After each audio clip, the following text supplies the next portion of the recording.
아니 근데 왜 그 방법을 알려주는 방송 안 들으세요? 지금까지 여러분이 알던 경제 뉴스의 틀을 확 깨드립니다. 매일 아침 9시 조태현의 생생경제. Stay tuned. Don't go anywhere. FM 94.5MHz YTN 뉴스 FM입니다. HLQV.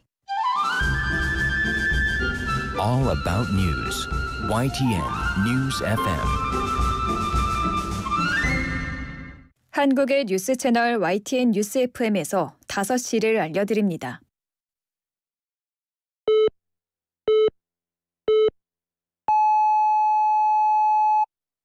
기사 넘어 세상을 전합니다. 신율의 뉴스 정면 승부. 지금 시작합니다.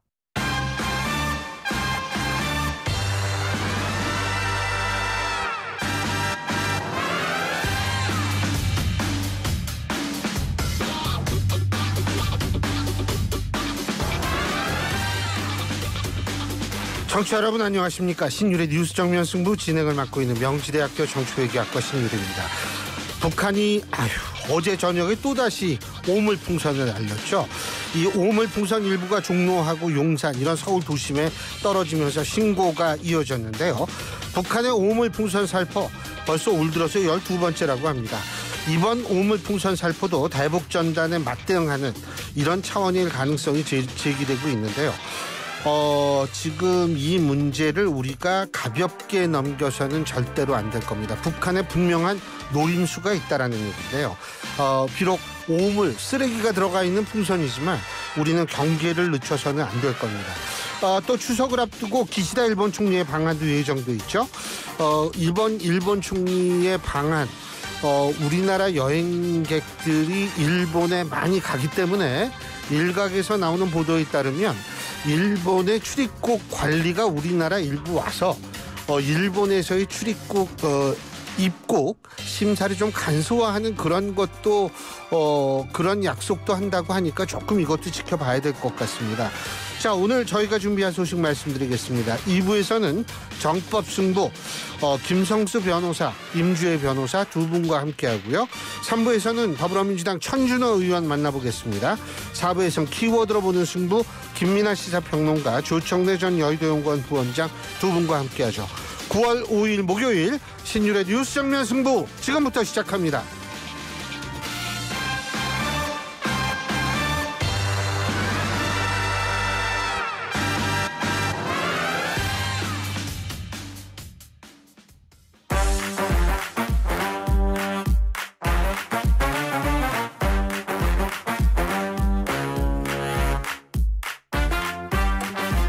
언제나처럼 신율의 뉴스 정면 승부, 오늘 하루에 있었던 정치 뉴스 여러분들께 말씀드리고 함께 생각해보는 뉴스 인앤아웃으로 문을 열겠는데요.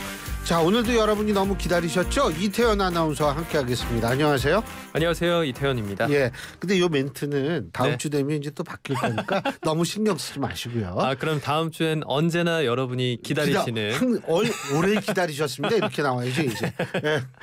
사회생활은 이렇게 하는 거예요. 네, 이우영 아나운서가 또 돌아오길 바라는 청취자분들이 많이 계시기 때문에 뭐 그거야 뭐 친구는 많더라고요 보니까.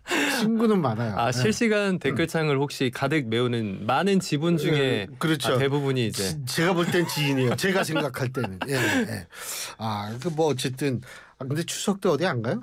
추석 방송해요? 때 고향 가야죠. 고향이 어디예요? 저는 충남 예산입니다. 충남 예산. 네. 예절의 고향 출신이시고. 네, 충절의 고장 예산입니다. 그래서 이렇게 또 의관이 아주 반듯해요. 오늘도 교수님 아주 젊게 학생 느낌 나게끔 입고 오셨는데 제가 아까 그 담배 살려고 그러는데 자꾸 신분증 보여달라고 그러더라고. 그 정도인가요?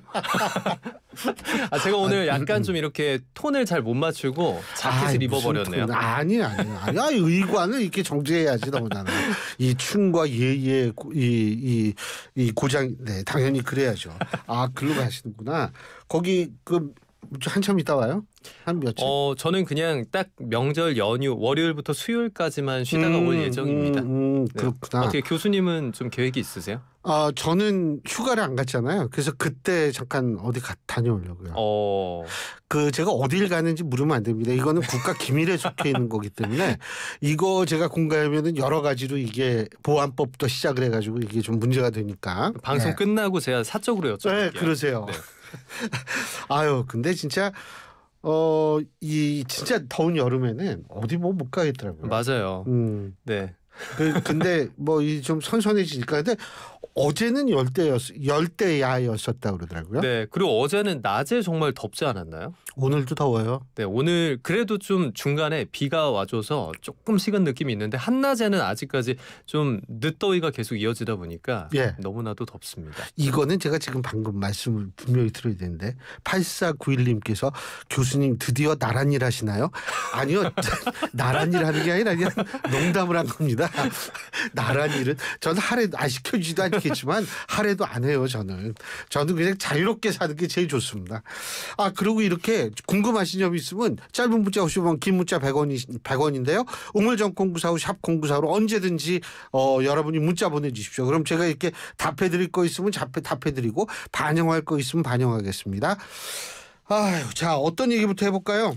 네, 오늘 먼저 살펴볼 소식. 첫 번째 소식은요. 대통령실 권역응급센터의 비서관 급파, 의료 현장 방문도라는 제목의 기사입니다.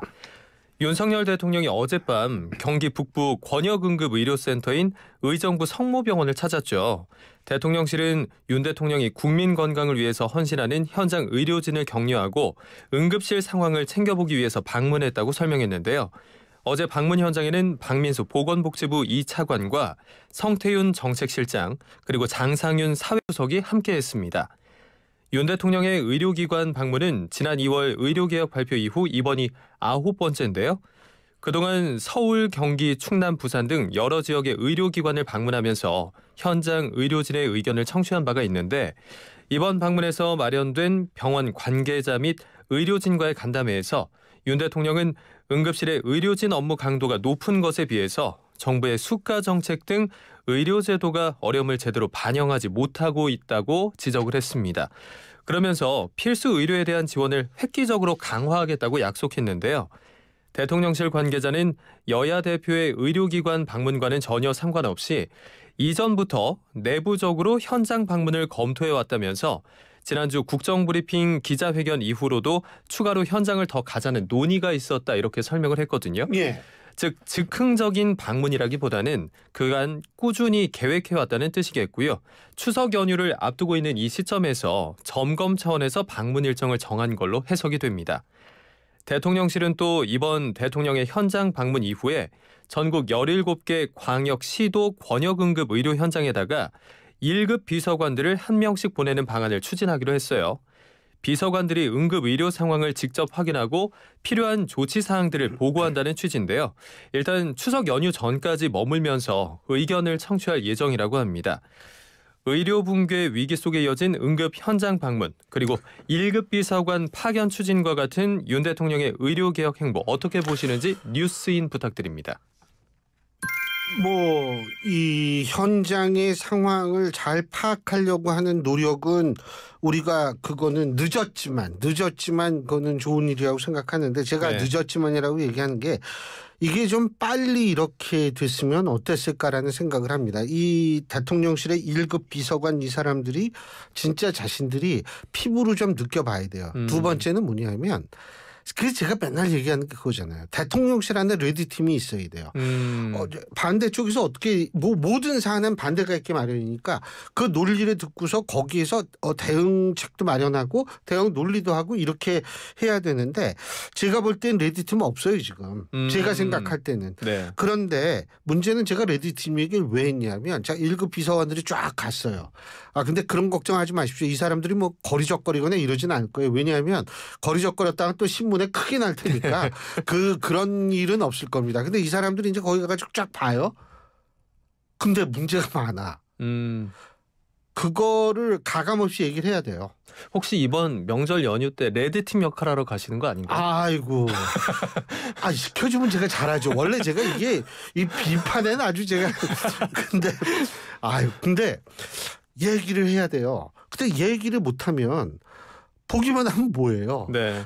보기만 하고 뭐 어때? 뭐 생각보다 큰 문제 없는 것 같아요. 이런 식이 돼버리면 가나 마나요. 안 그래도 그 인터넷 댓글 반응을 보니까 네. 안 그래도 의사들 바빠 죽을 텐데 왜 가서 방해를 하려고 하냐. 그리고 가서 지켜보고 서 있는 것만으로도 이제 의료진 분들은 감시당하는 것 같아서 이거 일을 제대로 하겠냐라는 그런 반응들이 있더라고요. 맞아요. 그것도 맞는 얘기죠. 뭐냐면 누군가 지켜보고 있어. 네. 그러면은 사실은 여기에서의 책임 소재 같은 것들을 발생할 가능성이 있기 때문에 그게 좀 위축될 수 있어요. 분명히.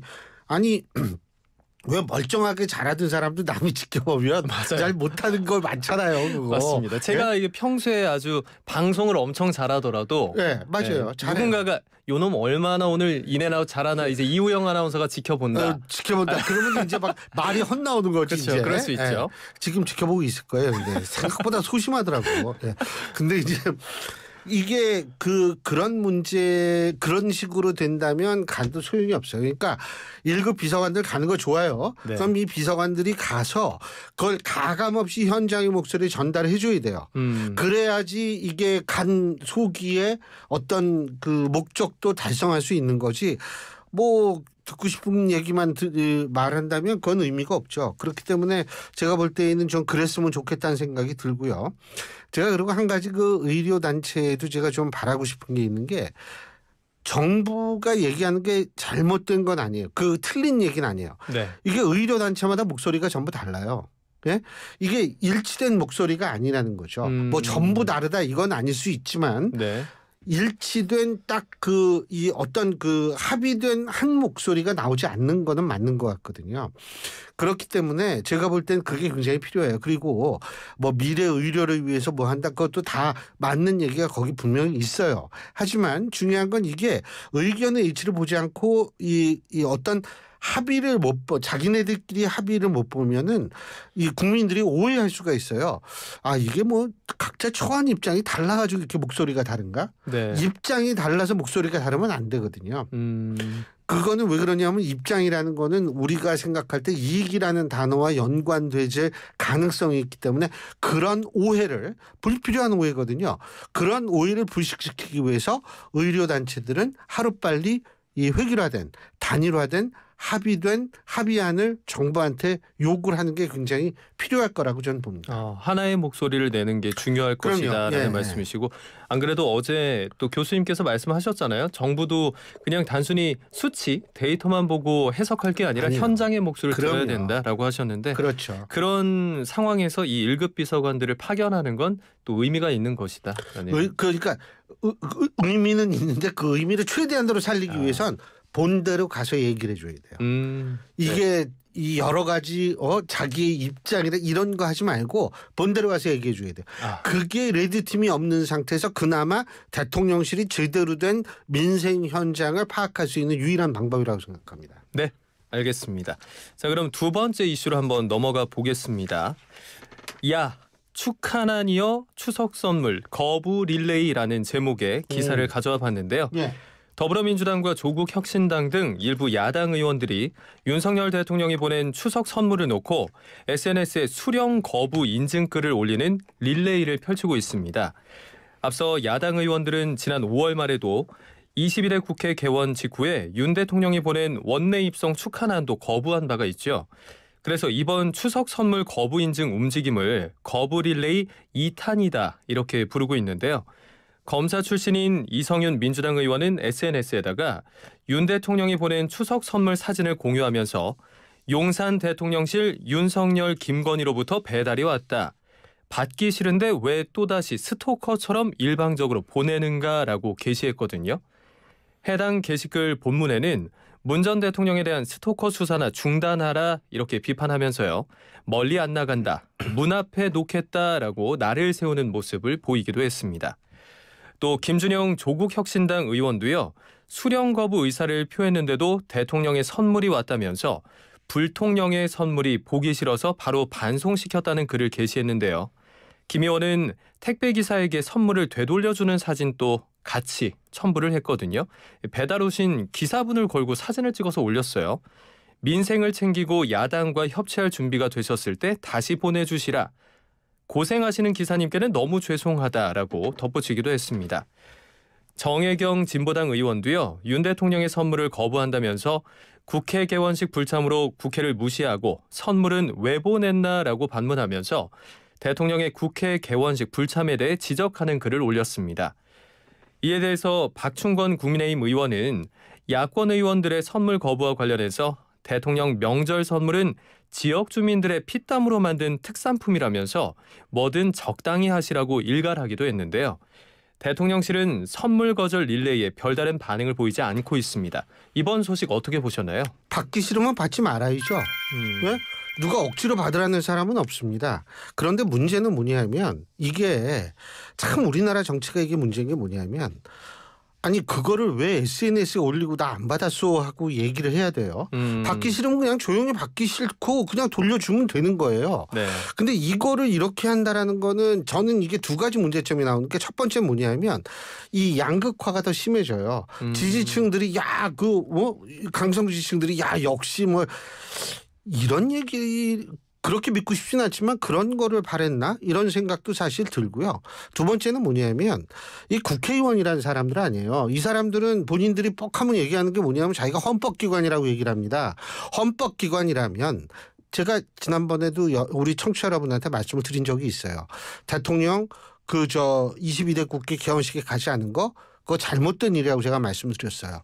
그리고 제가 그 말씀 드리면서 전 그건 칼럼에도 썼는데 뭐냐면 이게 이 자꾸 감정이 개입돼 있는 듯한 행위가 정치 과정에서 자꾸 나오는 거는 이거는 절대로 건강한 게 아닙니다. 근데 이 사람들도 지금 뭐 못 받겠다라는 국회의원 이 사람들도 제가 볼 땐 이걸 보면은 저는 솔직히 그래요. 이게 감정적인 개입이 들어가 있는 거 아닌가? 네. 라는 생각을 저 혼자만 가질 수도 있죠, 물론. 근데 인터넷 그 댓글을 보니까 예. 좀 대응이 유치하다라는 댓글이 있기도 하고 또 이런 말이 있었어요. 그런데 선물 안 보내면 또 안 보냈다고 뭐라고 할 거잖아.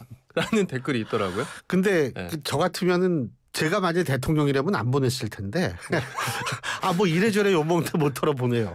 제가 만약에 이 사람들이었다면 그냥 받아요. 네. 받는데 그거 돌려보냈다라고 그러지 않고 정말 예를 들면 국회 내에서도 정말 여러 가지로 이 보이지 않는 데서 일하시는 청소 노동자라 분들이라든지 이런 분들이 있거든요. 이분들과 함께 시간을 보내면서 뭐 같이 먹든지 뭐 그분들한테 조그만 뭐 이거 왔는데 전 네. 필요 없으니까 좀 이게 욕이 난데 이런 식으로 하면은 되지. 이걸 뭘 그렇게 그래서 이게 감정이 자꾸 개입하는 듯한 본인들은 감정이 아니라고 얘기를 하겠죠. 근데 이제 저는 그렇게 생각한다는 거예요. 이런 식으로 한다라는 건 저는 진짜 이거는 좀 아주 보기가 좀 그래요. 그리고 지난번에도 그 안 보냈을 때도 그랬잖아요. 네. 근데 지난번에 어떤 분은 뭐 거기에서 그 청소 노동자분들하고 같이 식사하고 나가지고 나는 또 그 밖에다가 이렇게 버리면서 죄송합니다 뭐 이러는데 아니 그거 버리고 싶으면은 자기가 집에 갖고 와서 집 근처에서 버리세요. 예?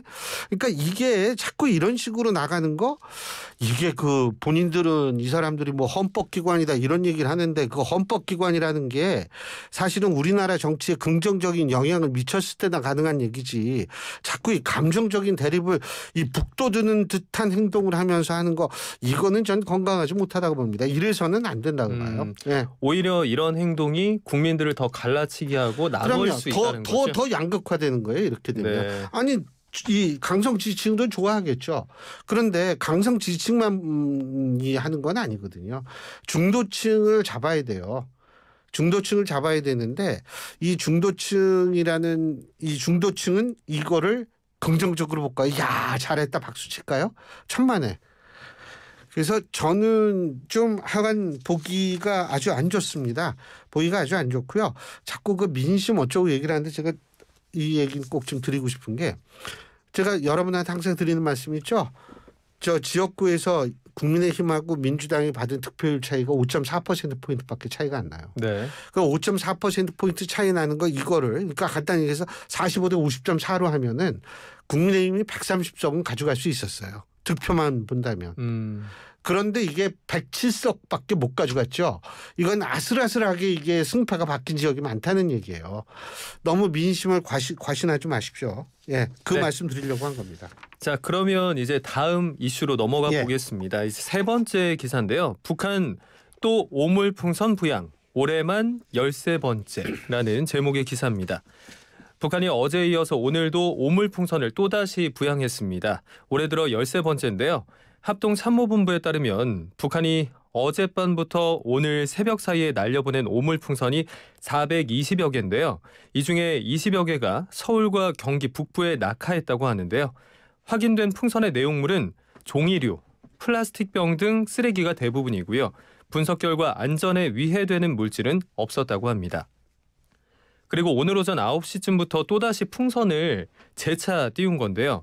우선 적재물 낙하에 주의하셔야겠고요.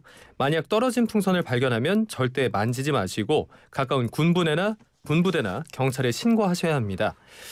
자, 오물풍선으로 인한 직접적인 피해도 우려되는 상황인데요. 오늘 서울 영등포구 대림동에 있는 한 테니스장 입구 지붕에서 화재가 발생했어요. 그런데 이게 오물풍선으로 인한 화재가 아닐까 추측되는 상황이라고 합니다. 쓰레기에 불이 붙었다는 신고를 받고 출동한 소방당국은 화재 11분 만에 완전히 불을 끄긴 했는데요. 다행히 인명피해는 없었지만 현장에서 화약 냄새가 났고요.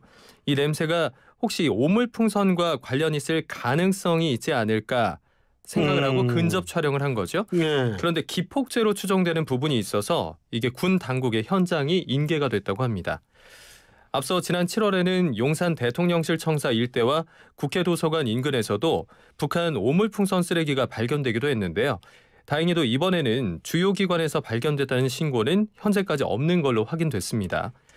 전문가들은 이번 오물풍선 살포도 대북 전단에 맞대응하는 차원일 가능성이 큰 걸로 보고 있는데요. 통일부는 이를 두고 한국 민간단체의 정보 전달을 위한 자발적 대북 전단 살포 행위가 결코 북한의 오물풍선 살포를 정당화하지 않는다는 입장을 밝혔고요. 또 북한의 수해가 심각한 상황임에도 몰상식하고 저급한 행위를 반복하고 있는 데에 대해 유감이라고 덧붙이기도 했습니다. 지난달 10일 이후 25일 만에 이틀에 걸쳐서 이어진 북한의 오물풍선 살포 어떻게 보셨는지 뉴스인 부탁드립니다. 전 개인적으로 이 북한의 오물풍선이라고 우리가 얘기하는 거 이거 뭐 우리의 대북전단이 가지고 거기에 대한 대응이다 이렇게 보지 않습니다. 제가 볼 때 이 사람들이 이 소위 말해서 데이터를 축적하는 과정이 아닌가 이런 생각이 들거든요. 어떤 데이터요? 그러니까 예를 들면 어떤 바람이 풍속 얼마로 어떻게 불었을 때 어느 정도까지 가는가 이런 것들을 지금 테스트 이게 수십 차례 테스트를 해야 되거든요. 네. 그러니까 지금 13번째 했다는 거 아니에요? 앞으로 더 할 수가 있다라고 저는 봐요. 이게 그렇기 때문에 뭐 단순하게 우리가 뭐 야 이거 우리가 보냈으니까 저쪽에 보냈다 이게 아닌 것 같아요. 제가 볼 때는. 그렇기 때문에 이 문제를 우리가 간단하게 볼 수 있는 문제가 아니라고 저는 생각을 하고요. 뭐 여러분 잘 아시겠지만 북한 같은 경우에는 생물 무기가 전 세계에서 뭐 가장 많이 보유한 국가라고 취급할 수 있을 정도로 생물 무기와 화학 무기가 많은 걸로 알고 있거든요. 근데 이게 생물 무기 혹시 OTT에서 그 탄저균의 습격 뭐 이런 거 보셨는지 모르겠어요. 굉장히 흥미로운 그 다큐멘터리인데 네. 이 다큐를 보면 실제로 탄저균이 어느 정도 무서운 건지 생물 무기 특히 탄저균이 어느 정도 무서운 건지 그게요. 그 OTT 보면 OTT에 있는 그 다큐멘터리 보면 우편물에다가 이렇게 탄저균 가루를 조금이라도 저걸 하면은 그리고 봉투를 닫아가지고 밀봉을 하잖아요. 네. 그 우편물 이 분류하시는 분들 있잖아요. 우체국에. 네. 이분들이 그 탄저균에서 돌아가신 분들이 있어요. 미국에서. 아, 실제로요? 예. 이게 그 정도로 무서운 거기 때문에 제가 개인적으로 할 때는 이 북한이 이거 계속 우리한테 이 데이터를 축적하는 과정이 아닌가라고 전 개인적으로 추측을 해보는 건데 이 추측을 하는 이유로 여러분한테 말씀드린 게 이게 간단하게 우리가 아유 또 보냈구나 혹은 우리가 보내니까 보냈구나라고 생각할 수 있는 측면은 아닐 수 있다라는 거. 그래서 우리는 이 부분에 대해서 굉장히 주목해서 좀 봐야 되는 부분이 아닌가. 전 개인적으로 그렇게 생각을 합니다. 그래서 이게 심상치 않아요. 제가 볼 때는 이 사람들이. 이 심상치가 않고 이게 뭘 집어넣고 오느냐에 따라서 상황은 달라질 수 있거든요. 그러니까 지금 우리는 그런 거를 대비해서 실제로 이게 날렸다 그러면은 물론 그 안전 문자를 보내는 것도 좋지만 사실은 이거를 효율적으로 이 도시 지역으로 넘어오기 전에 격추시킬 수 있는 방법과 이런 것들을 지금 고민해야지. 지금 이거 왜 보내느냐 지금 이 수준은 아닌 것 같아요. 이럴 수는 없어요. 제가 볼 때는. 네. 그러면은 그냥 교수님의 개인 의견이긴 하지만 의견이죠. 네, 생화학 무기를 나중에 활용하기 위한 데이터를 축적하는 거죠. 풍속과 풍향과 이런 거를 해가지고 네. 뭘 어떻게 하니까 국내에도 간첩이 있을 거 아니에요. 그러면은 이 사람네들 뭐 딱딱 찍어가지고서 그 소문 듣고 보도된 거에 뭐 종로 용산 이런 것 해가지고 뭐 그렇게 하거나 아니면 우리 언론은 그 사람들 맨날 보더라고요. 보니까 김정은이도 뭐 잘 보는 것 같더라고. 의외로 관심이 많아요. 예. 그런데 그렇게 예. 네. 교수님도 그럼 주목하고 있을까요? 뭐 그러지 않길 바라는데 할 수 없죠. 근데 북한이 비정상적 집단이니까 뭐 어떻게 될지는 모르는데 저는 진짜 이거 굉장히 좀 기분이 안 좋아요. 이 오물풍선이라는 게 단순히 오물만 들어가지고 뭐 우리도 이게 뭐냐 뭐 이런 식으로 넘기면 되는데 그게 아닐까봐 걱정이 많이 돼요. 예. 네. 어쨌든 중요한 건 오물풍선 만약에 이렇게 발견하시면 절대 만지시면 안 되고 신고를 하셔야 됩니다. 그럼요. 만져서도 안 되고 네. 또 하나는 뭐냐면 되도록이면 근처에 가지 않으시는 게 좋죠. 맞아요. 초반에는 이 내용물이 궁금하다고 구경하려고 찾아가시는 분들도 있더라고요. 이게 그리고 사실 자동차 압률이 깨지고 이런 것도 그거 어떻게 자차 보험으로 하나? 근데 그게 안 된다고 그랬던 거 같아요. 그게 안 돼요. 네. 근데 하여간 그것도 문제지만 이게 더 큰 문제. 저는 아주 기분이 안 좋아요. 네. 네. 자, 다른 얘기하죠. 네, 다음 주제로 넘어가 볼게요. 장애인 육상전설 전민재 패럴림픽 100m 7위 후 폭로라는 제목의 기사입니다. 오늘 마지막 소식인데요. 뜨거웠던 파리올림픽 이후에 지금은 이 패럴림픽이 한창 진행 중입니다. 장애인 육상의 살아있는 전설이라고 할 수 있는 우리나라 전민재 선수가 100m 결선에서 7위를 기록했는데요.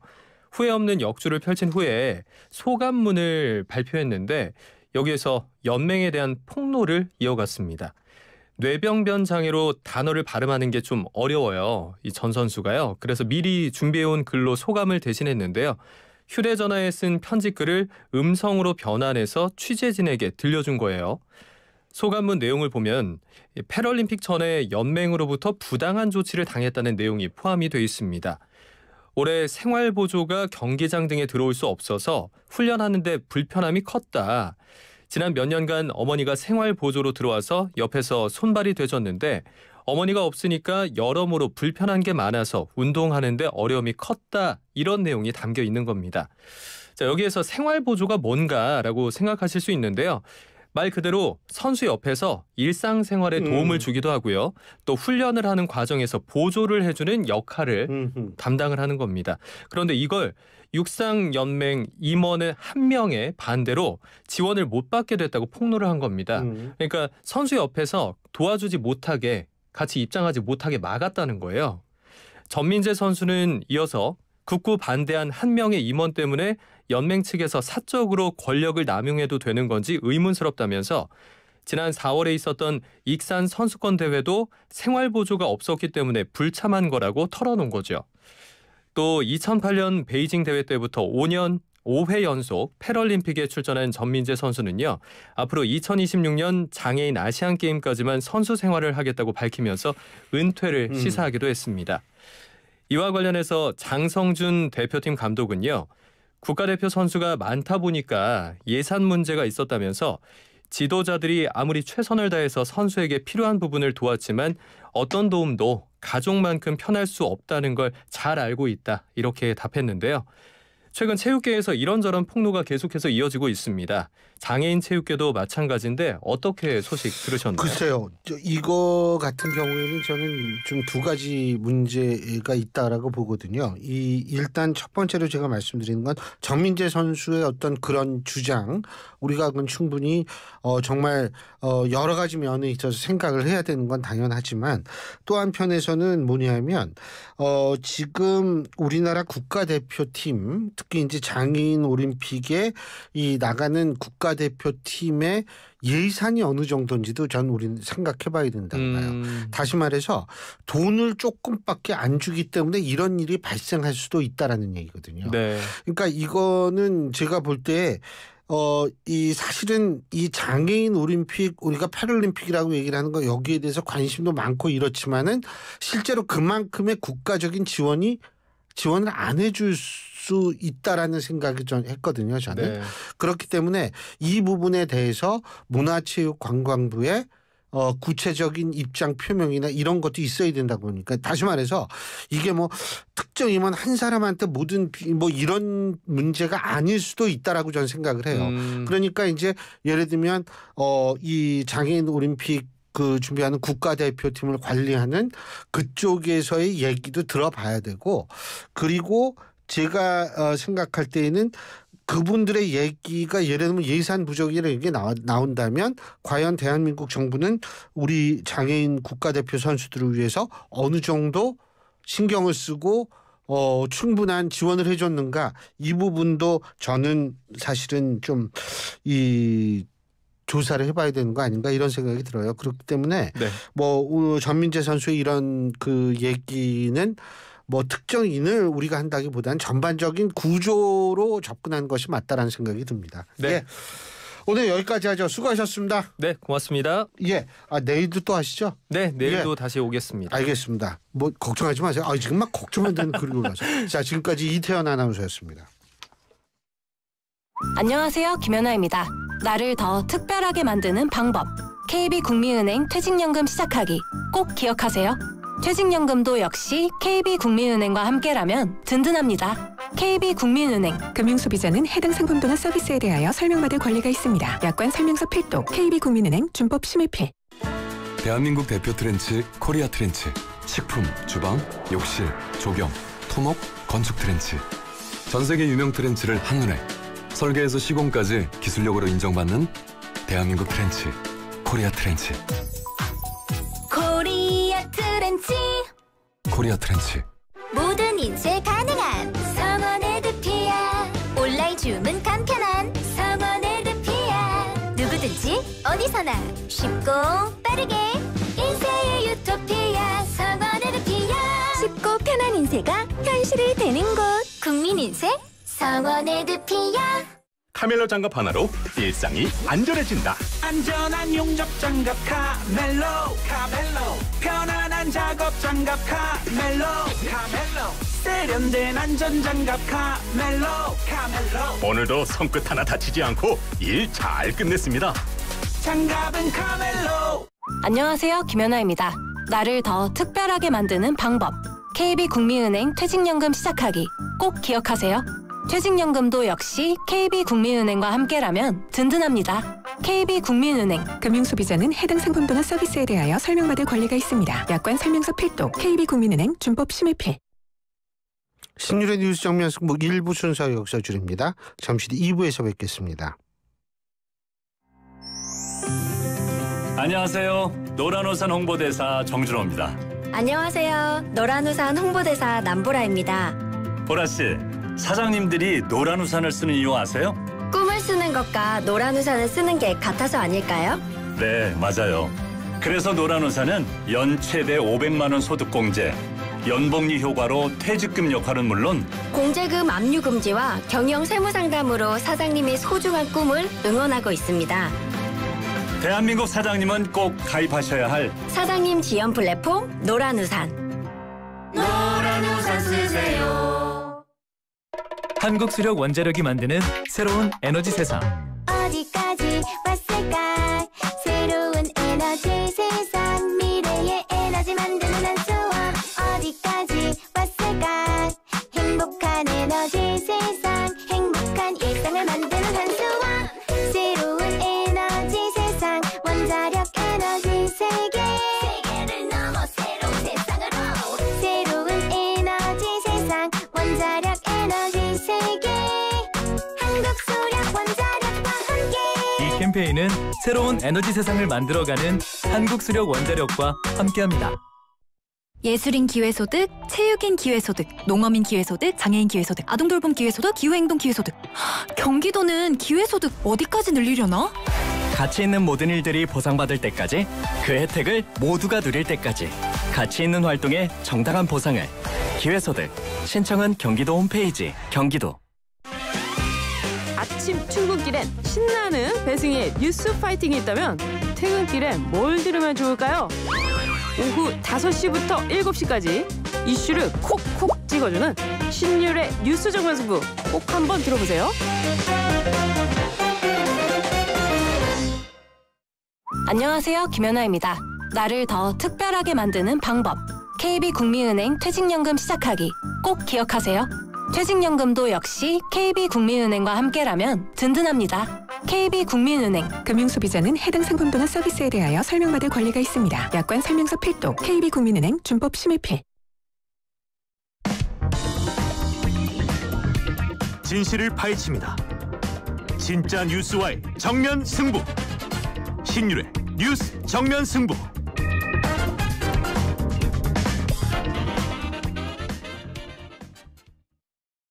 안녕하세요. 김연아입니다. 나를 더 특별하게 만드는 방법. KB국민은행 퇴직연금 시작하기. 꼭 기억하세요. 퇴직연금도 역시 KB국민은행과 함께라면 든든합니다. KB국민은행. 금융소비자는 해당 상품도나 서비스에 대하여 설명받을 권리가 있습니다. 약관 설명서 필독. KB국민은행 준법 심의필. 대한민국 국가대표 여러분, 수고하셨습니다. 파리올림픽을 준비하며 매일 밤낮으로 흘린 땀방울을 베스트 슬립은 알고 있습니다. 최고의 수면이 최고의 플레이로 이어지도록 앞으로도 베스트 슬립이 함께하겠습니다. 대한민국 국가대표 공식 침대 매트리스 베스트 슬립. 골프용품 살 땐 딜팡! 딜팡 골프용품은 딜팡 할인 터져 팡팡 딜팡 골프용품은 딜팡. 신규 가입 후 첫 구매 시 인기 골프용품이 단돈 100원부터 지금 검색하세요. 딜팡 코인딜. 오늘을 기록하는 소리, 내일을 준비하는 소리, 그리고 인생을 돌아보는 소리.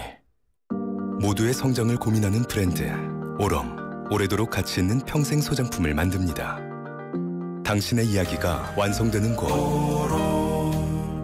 리틀 약사의 이름을 걸고 더더 깐깐하게 더더 꼼꼼하게 비타민 미네랄 다 히트스 더더 깐깐하게 더더 꼼꼼하게 오메가 유산균 다 히트스. 유튜버 리틀 약사의 배합 노하우를 담았다. 다 히트스. 합성 목재 예스팀바, 산책로, 야외 데크, 울타리, 사이딩, 전원주택 인테리어까지 다양한 형태로 활용이 가능한 친환경 합성 목재 예스팀바. 우수한 품질의 정부 조달 우수 제품, 나무 느낌 그대로. 합성 목재 예스팀바. 경동산업 주식회사. 그냥 기저귀는 찝찝하고 민망해요. 부탁해요. 하이제라. 어라? 알람도 되네? 안심케어. 하이제라. 실시간으로 배뇨 인식이 되는 성인용 스마트 기저귀 하이제라. 안심케어. 부탁해요. 하이제라. 오늘은 또 뭘 먹을까? 점심 전쟁 메뉴 전쟁 출출하니 킹콩 입맛 도는 킹콩 보는 순간 구집에서 배부르네 킹콩 매일매일 같은 메뉴 바꿔보자. 회식 장소 신상 가득 무한 리필 킹콩 하면 부대찌개, 부대찌개 하면 킹콩 부대찌개.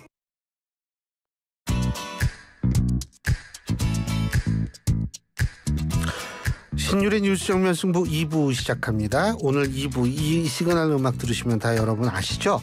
바로 우리 사회에서 가장 뜨거운 이슈, 이 법적인 관점에서 한번 짚어보는 정법 승부 시간입니다. 자, 오늘도 두 분 나와 계신데요. 한 분씩 소개해드리겠습니다. 이 코로나라는 엄청난 질병을 이긴 인간 승리의 주인공입니다. 김성수 변호사십니다. 안녕하세요. 안녕하세요. 김성수 변호사입니다. 예. 그리고 임주혜 변호사님 나와 계십니다. 네, 안녕하세요. 임주혜입니다. 예. 아유, 왜 안 나오시나. 야, 참 인간 승리세요. 예. 감사합니다. 아니 근데 요새 진짜 코로나 많긴 많은 모양이에요. 아니 근데 이런 식으로 민족의 동질성을 확인하면 곤란한 거 아니에요? 북한이 옛날에 맨날 땅굴 파고 뭐 어쩌고 했더니 이제 우리나라에서 충남 천안에서 땅굴을 팠는데 이게 뭐 기름 훔치려고 그랬다며요? 이거 저도 영상으로도 봤는데 깜짝 놀랐습니다. 그러니까 한 건물, 공장 같은 건물에다가 이제 본인들이 여기다 물류 창고로 쓴다고 하고 임차를 한 거예요. 그리고 땅굴을 파 내려가기 시작합니다. 바로 목적은 이 기름이었죠. 이 기름을 훔치기 위한 건데 송유관 근처, 성유관 인근에 있는 이 건물에다가 땅굴을 파기 시작하는데 원래 땅 파려면은 기계로 파면 소음이 엄청나잖아요. 그렇죠. 그리고 당연히 그렇다면 남들의 눈에 띄게 되니까 정말 인간 승리 여기에도 나와요. 삽과 곡괭이가 나오죠. 그 옛날 영화 쇼생크 탈출이라고 있어요. 그거는 완전히. 그렇죠. 예. 그런데 쇼생크 탈출은 뭐 명분이나 목적이라도 있죠. 이거는 도둑질을 위한 거였는데. 그것도 목적은 목적이에요. 나쁜 목적이라서 그렇지. 그렇죠. 이제 곡괭이와 삽으로 파는데 제대로 팠습니다. 일단 4m를 아래로 내려갔어요. 그리고 거기서부터 파기 시작하는데 무려 거의 20m를 팠습니다. 굉장히 많이 판 거예요. 그리고 이제 무너지게 되잖아요. 땅굴이 무너지면 안 되니까 또 군데군데에다가 기둥 같은 그런 안전 장비도 해놓고 심지어 바닥에는 레일도 깔았습니다. 그러니까 나중에 그걸로 기름 완전히 북한 땅굴이네. 그거. 그렇죠. 기름 같은 거 이제 이송해 와야 되니까 그리고 기름을 이제 유추해 오면은 환기라던가 이런 온도 같은 부분이 중요하니까 환기 시스템도 갖추고 있었어요. 굉장히 뭐 실험실을 차리셨네. 그렇죠. 그러니까 이러려면은 많은 인원이 필요하잖아요. 근데 이게 참 안타까운 게 거기에 아래에 기름관이 지나간다는 걸 일반 사람들은 알 수가 없죠. 그렇죠. 그러니까 과거에 전직에 이제 석유공사에서 근무했던 직원들도 가담을 했고요. 그리고 이전에도 이렇게 기름을 훔쳤던 그런 전과를 갖고 있었던 사람들도 함께하고 자금, 땅 팔려면 지금 돈 들잖아요. 그 자금책도 있었고 이제 외부적으로 이런 부분들을 좀 관리하고 건물을 임차하고 이 인원들이 다 분리돼 있었던 거죠. 그래서 대규모로 이렇게 작업을 하다가 좀 내분이 일어났던 것 같습니다. 시간도 오래 걸리고 자금도 부족하고. 자기들끼리 싸웠다. 그렇죠. 그러면서 이제 차일피일 미뤄지다가 제보가 들어오게 된 거죠. 그래서 수사기관이 여기를 급습했고 바로 발각이 되게 되었습니다. 이거 제가 볼 땐 영화로 분명히 만들어질 겁니다.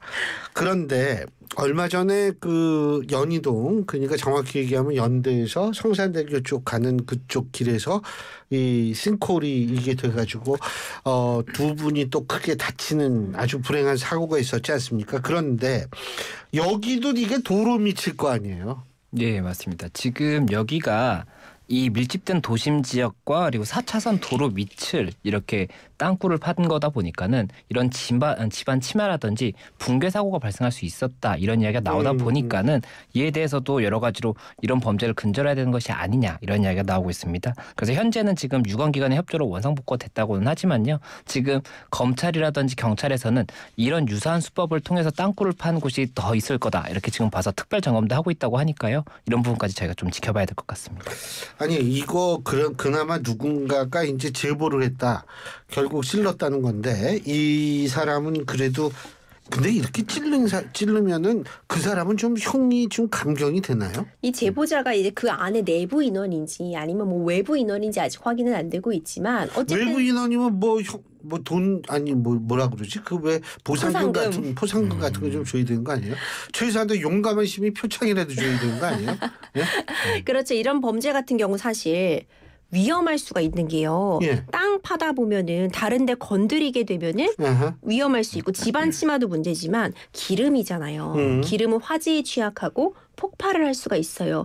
이전에도 이렇게 기름 같은 거 훔치려고 유사하게 송유관에서 작업하다가 크게 화재가 난 적도 있었거든요. 그렇기 때문에 사실 제보가 정말 고맙다. 이렇게 표현할 수 있을 것 같고 그렇죠. 만에 하나 사고가 난 다음에 드러나면은 정말 아무 소용이 없는데 이번에는 그래도 일찍 완수되기 전에 미수에 그친 게 다행입니다.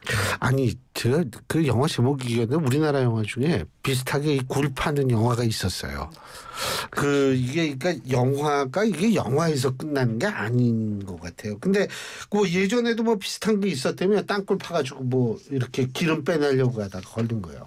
예, 이번 사례가 처음이 아닌 것이 일단 이번 사례 같은 경우에 통책 같은 경우에 이 동종 범죄를 했다가 이미 한번 구속이 됐던 사람입니다. 그런데 지금 출소하자마자 바로 또 이런 범죄를 했던 거거든요. 그렇다 보니까는 당연히 과거에도 있었다라고 볼 수가 있고 제가 기사를 좀 찾아봤는데 9년 전에도 뭐 그 기사가 나온 걸 봤을 때는 굉장히 오래된 범행 수법 중에 하나인 것 같습니다. 그래서 9년 전에 2016년경에는 이 고속도로 이제 2016년에 적발이 된 것인데 고속도로 밑에 70m 정도를 땅굴을 파서 절도를 했던 일당이 검거가 되기도 했었고 70m 깊이가 70이라고. 그렇죠. 그래서 그때 당시에도 한수가 더 뜨네 이거. 네. 그리고 또 2018년에도 또 검거가 됐던 것이 이제 2달 동안 8시간씩 이렇게 파서 50m를 또 팠습니다. 그래서 이때 당시에는 실제 절도까지 이루어졌었고 40명 정도가 검거가 됐었습니다. 그리고 지난해 1월에서 3월 초에도 청주의 모텔을 통째로 빌려서 이 청주 이 모텔 맞은편 쪽 국도에 이 송유관이 있었던 것 같아요. 그래서 거기에 이제 묻힌 송유관을 이제 연결을 해서 절취를 하려고 하다가 이 30cm 가량을 남기고 미수에 그친 그런 상황도 있었거든요. 그렇다 보니까는 이런 부분 관련해서 왜 이렇게 계속 범죄가 계속 되느냐 이에 대해서도 좀 여러 가지 분석이 나오고 있는 상황입니다. 아니 이게 뭐 돈이 좀 되는 돈을 많이 벌 수 있다라는 생각 때문에 그런 거 아니겠어요? 예? 그렇죠. 기름 비싸잖아요. 비싸죠. 우리가 자동차 기름 넣어보려고 해도 네. 기름값이 상당하죠. 그리고 이게 성공만 한다면은 굉장히 편안하게 티도 나지 않고 절도할 수 있다는 생각이 깔려 있는 거죠. 그런데 그렇게 그런 생각을 못하게 하려면 형량이 높아야 되는 거 아니에요? 이게 그러니까 소위 말해서 네가 이런 짓을 했을 때에는 이 정도로 한다. 이건 이제 좀 그 소위 말해서 이걸 좀 비교했을 때 엄두못 이게 형량이 어떻게 돼요? 그렇죠. 말씀 주신 것처럼 우리나라에서 사실 형량을 내리면 국민들의 법 감정이 미치지 못한다. 이런 표현이 참 많이 등장하는 것 같아요. 이번 사안 같은 경우에도 이전에도 처벌되는 그런 사례들을 보면요. 이게 송유관 그런 관리법 위반에 해당합니다. 왜냐하면 이걸 절도하는 거, 석유 절도 자체도 문제가 되지만 안전에 있어서 정말 큰 위해, 해악을 끼칠 수 있는데 이런 식으로 결국 절도에 성공을 해서 기름을 훔쳐간 차례에서도 징역 5년 정도가 나왔어요. 그리고 이렇게 땅굴 모텔이었는데 이번 사례에서는 모텔 지하를 뚫고 한 9m 정도 팠던 사례에서 징역 2년 6개월 정도가 나왔거든요. 너무 조금 좀 그런데요. 그렇죠. 그러니까 이게 사실 징역 2년, 뭐 징역 5년이 뭐 결코 가벼운 형이라고 볼 수는 없어요. 자유가 완전히 박탈당한 채로 실형이 선고되는 거긴 하지만 말씀 주신 것처럼 막대한 돈을 벌 수 있다면 이 정도는 감내하겠다 이런 사람이 충분히 또 나올 수는 있을 것 같습니다. 딥페이크도 그 마찬가지거든요. 너무 그 형량이 작고 이런데 이거 진짜 이거를 좀 근절하기 위해서는 참 그러니까 여러 가지 좀 정비가 필요할 것 같아요. 그게 좀 너무 거창한 얘기인가? 플라톤 같은 경우에 법이라는 것이 이게 융통성이 없잖아요. 그렇기 때문에 사회가 변하는 것만큼 법이 쫓아가지 못한다. 이런 얘기들을 많이 했는데 우리나라 법도 그런 것 같아요. 예. 아유, 우리 청취자 여러분이 또 이런 도움까지 주셨네. 제가 아까 그 영화 이름 생각이 안 난다고 0190님이 교수님 아까 말씀하신 영화가 파이프라인 아닌가요? 아 맞습니다. 이렇게 또 이렇게 아유 정말 고맙습니다. 맞습니다. 아유 0190님 진짜 감사하네. 그 비슷한 영화가 있었어요. 맞아요. 아 이게 나이가 들수록 영화 제목도 생각 안 나고 사람 이름도 생각 안 나고 아유 요새 아이 그러고 참 남현희 씨 문제 있죠. 펜싱 국가대표 그 전청조인가요? 요번에 1심 선고 내렸고 남현희 씨는 서울시 체육회가 징계 조치를 한 모양이죠. 예, 맞습니다. 이 남현 씨 같은 경우에 이 당시에 뭐 미성년 이제 지도 학생이 있었는데 미성년 지도 학생과 관련해서 수석 코치가 성범죄를 저지른 겁니다. 2명에 대해서 저질렀는데 이에 대해서 즉시 신고하지 않은 부분이 있었고 또 그리고 이 전청조 씨 관련해서 뭐 여러 가지 사실관계가 있었지 않습니까? 그래서 이와 관련해서 이 서울특별시 체육회에서 징계를 내렸습니다. 그래서 이 징계가 절차가 일단 그 처음에는 서울시 펜싱협회 스포츠공정위 여기에서 6월 18일에 이 제명으로 결정을 했었습니다. 네. 그리고 이 결정의 사유는 스포츠공정위원회 규정 예, 31조 2항에 따라서 별표 1에 보면은 이 부분 관련해서 사회적으로 무리를 일으켜서 체육인의 품위를 훼손하는 행위를 한 경우에 그 부분 관련 징계 규정이 있거든요. 그래서 이와 관련해서 제명을 했었고 이에 대해서 이제 남현시 측에서 불복을 하게 됩니다. 불복을 해서 그 위에 이제 상급단체라고 할 수 있는 서울시 체육회에서 다시 한번 판단을 했는데 7월 22일에 결정이 나왔고 이때 당시에는 자격정지 7년이 나온 겁니다. 지도자로 지금 자격을 갖고 있는데 지도자 자격정지 7년이 나왔습니다. 그래서 이에 대해서 지금 현재 이 남윤혜 씨가 소송을 통해서 다툴 예정이다 이렇게 알려지면서 이 부분 관련 다시 한번 관심을 받고 있다는 그런 소식입니다. 그러니까 이거는 그 남현희 씨가 하는 피니싱 그 교육기관 클럽에서 일어났던 불미스러운 사건 때문에 징계를 받은 것이 이 전총종가 하는 사람 문제하고는 상관이 없는 거죠. 예, 맞습니다. 그죠? 예. 그렇죠. 근데 기본적으로 일단 문제가 되는 부분, 이 자격정지형이나 제명 같은 부분은 그 어쨌든 펜싱 지도자로서 잘못한 관리한 부분, 그러니까 이런 사건이 발생을 했는데 즉시 피해자를 분리 조치하지 않은 부분, 이런 부분을 수사기관에 신고한다거나 적극적인 조치를 취하지 않은 부분이 이번 제명 처분이나 불복한 이후에 7년 자격정지형의 주요한 이유는 맞고요. 그리고 사실 이런 처분에 대해서는 이제 명예를 실추한 부분, 이런 부분이 가만히 되게 되잖아요. 워낙 사회적으로 큰 무리라고 볼 수 있는 물론 남현희 선수는 이 전청조의 사기건과 관련해서는 공범이 아님을 확인을 받았습니다. 불기소 그 결정을 받았죠. 네, 정확히 불기소 결정을 받았기 때문에 본인이 어떤 이런 사실, 사기에 가담한 그런 부분은 없다는 걸 수사기관에서 확인을 받았음에도 불구하고 그럼에도 불구하고 이제 협회 측에서는 어떤 품위유지 의무 위반이라고 볼 수 있는 그런 부분들이 감안해서 이런 결정이 내린 것이 아니냐 이런 얘기가 나오고 있고 딱 그 포인트에서 남현희 씨가 강하게 반발을 하고 있는 부분입니다. 그러니까 본인은 이미 불기소 결정을 통해서 그 전청조 사건과는 무관함을 확인받고 오히려 본인이 피해자임에도 불구하고 전혀 형사적으로 문제가 되지 않는 본인에게 처음엔 제명 걸죠. 그리고 불복해서 내려진 게 자격정지 7년이면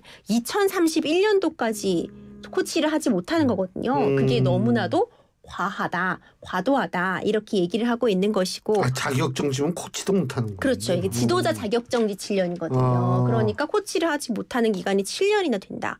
과도하다 이렇게 보고 있는 거고 이제 불복하겠다고 했습니다. 그렇기 때문에 이제 결국 이제 소송으로 가서 이 해당 처분이 효력이 없다. 가처분 신청을 하면서 이런 부분들이 계속해서 진행될 예정입니다. 근데 그 사실 우리가 또 이거는 좀 그렇습니다만 이 남현희 씨의 그걸 어떻게 표현해야 될지 모르겠습니다만 하여간 이 남현희 씨를 속였던 그 전청조라는 사람이요. 이분이 총 징역 4년인가요? 뭐 어떻게 된 거예요? 그 정도 받은 거죠. 그 기존에 지금 재판이 하나 진행된 건이 있었지 않습니까? 지금 1심 선고가 나고 항소심. 그게 아동학대인가요? 그 남현희 씨 조카 딸인 거? 그때 당시 부분은 사기가 주된 내용이었고 예, 30억 원 정도 피해액으로 해서 12년 정도가 선고가 됐었고 12년이요? 그렇죠. 12년 플러스 4군요. 그렇죠. 예, 이제 오늘 이제 선고가 됐다고 알려진 소식 자체는 추가로 4년이 나왔던 것이고 이건 별도 재판이거든요. 저는 이 4년밖에 이게 안 되나 이런 생각을 했는데 그렇죠. 그렇게 되는 거군요. 그러니까 추가 기소가 된 거고 추가로 재판이 이루어진 것인데 이번 같은 경우에는 이제 범죄 혐의가 그 아동학대 부분, 남현희 씨 조카에 대해서 그 어린이 골프채로 이제 폭행을 했다라는 부분이라든지 뭐 협박성 문자를 보냈다는 부분 이런 부분들이 그리고 또 3억 원 정도를 여러 사람에 대해서 사기의 범죄를 또 한 게 있거든요. 그래서 이런 부분이 합쳐져서 4년 정도가 추가로 선고된 부분이다 이렇게 말씀을 드릴 수가 있는데 앞서 말씀드렸던 12년 같은 경우에도 아직 항소심이 진행 중이다 보니까는 형이 확정된 건 아니어서 이게 뭐 좀 조금 더 감소한다든지 아니면 더 증가할 수도 있어요. 그래서 그런 부분까지도 저희가 좀 지켜봐야 되는 부분이다 이렇게 말씀드릴 수 있을 것 같습니다. 지금 형이 감소할 수도 있고 증가할 수도 있다. 요새 보니까요. 진짜 2심에서 오히려 형이 가중되는 경우도 있더라고요. 그럼요. 사실 그게 맞죠. 그러니까 검찰 측도 항소를 할 수 있고 이제 형을 받는 사람도 당연히 피고인도 항소를 할 수 있는 부분인데 2심까지 봤을 때 경우에 따라서는 형이 증가하는 경우도 충분히 있을 수 있습니다. 전청조 씨 사례 같은 경우는 사기 그 피해 금액이 워낙 컸고 피해 회복이 거의 불가능한 상황이잖아요. 예. 전청조 씨가 재산을 가지고 피해자들에게 지금 나눠주겠다. 뭐 이런 부분들이 좀 어려운 상황이고 그렇다 보니 죄질이 매우 좋지 못하다 이런 평가를 받아왔거든요. 경우에 따라서는 2심에서 형량이 더 증가할 수도 있는 상황으로 보이죠. 그렇군요. 제가 두 분께 좀 신기한 얘기를 하나 말씀을 드릴게요. 우리 방송보다 더 기다리는 방송이 있어요. 우리 최희 아나운서 워낙 인기가 있어가지고 6시에 최희 아나운서가 전해드리는 뉴스가 우리 본방보다 더 인기가 있다라는 설이 있는데 그건 이제 우리가 청취율 조사에 좀 더 세밀히 분석해야 되니까 인기는 굉장히 많아요. 예, 어쨌든 좀 있으면 또 뉴스를 들으실 시간이 되니까 오늘 두 분 말씀은 여기서 줄이겠습니다. 고맙습니다. 감사합니다. 감사합니다. 예, 지금까지 임주혜 변호사, 김성수 변호사 두 분과 함께했고요. 자, 제가 말씀드린 대로 신율의 뉴스 정면 승부 2부 순서는 여기서 줄이겠습니다. 저는 6시 뉴스 들으신 이후 3부에서 다시 뵙죠. 우리들의 희망은 오직 한 가지. 어린이를 잘 키우는 데 있을 뿐입니다. 다 같이 내일을 살리기 위하여. 1923년 소파 방정환이 발표한 어린이 해방선언의 일부입니다.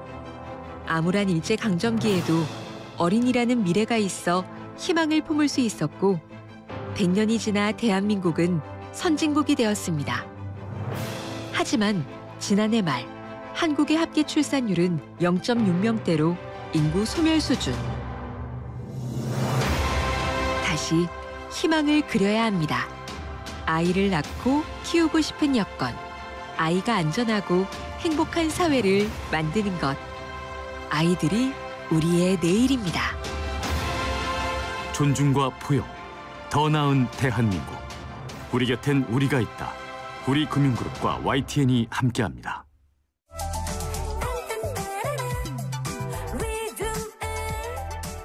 안녕하세요. 가수 솔비입니다. 더위 피해 휴가 떠나는 분들 많으시죠? 즐거운 여행길 되시라고 휴가철 안전운전 수칙 알려드릴게요.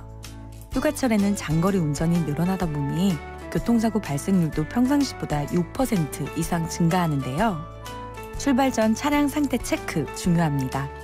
타이어 손상은 없는지, 공기압은 적정한지 살피고요. 차 안에서 전 좌석 안전띠 착용 필수인 거 아시죠? 장거리 운전에 필요하다면 휴게소나 졸음쉼터에서 쉬어가시는 것도 잊지 마시고요.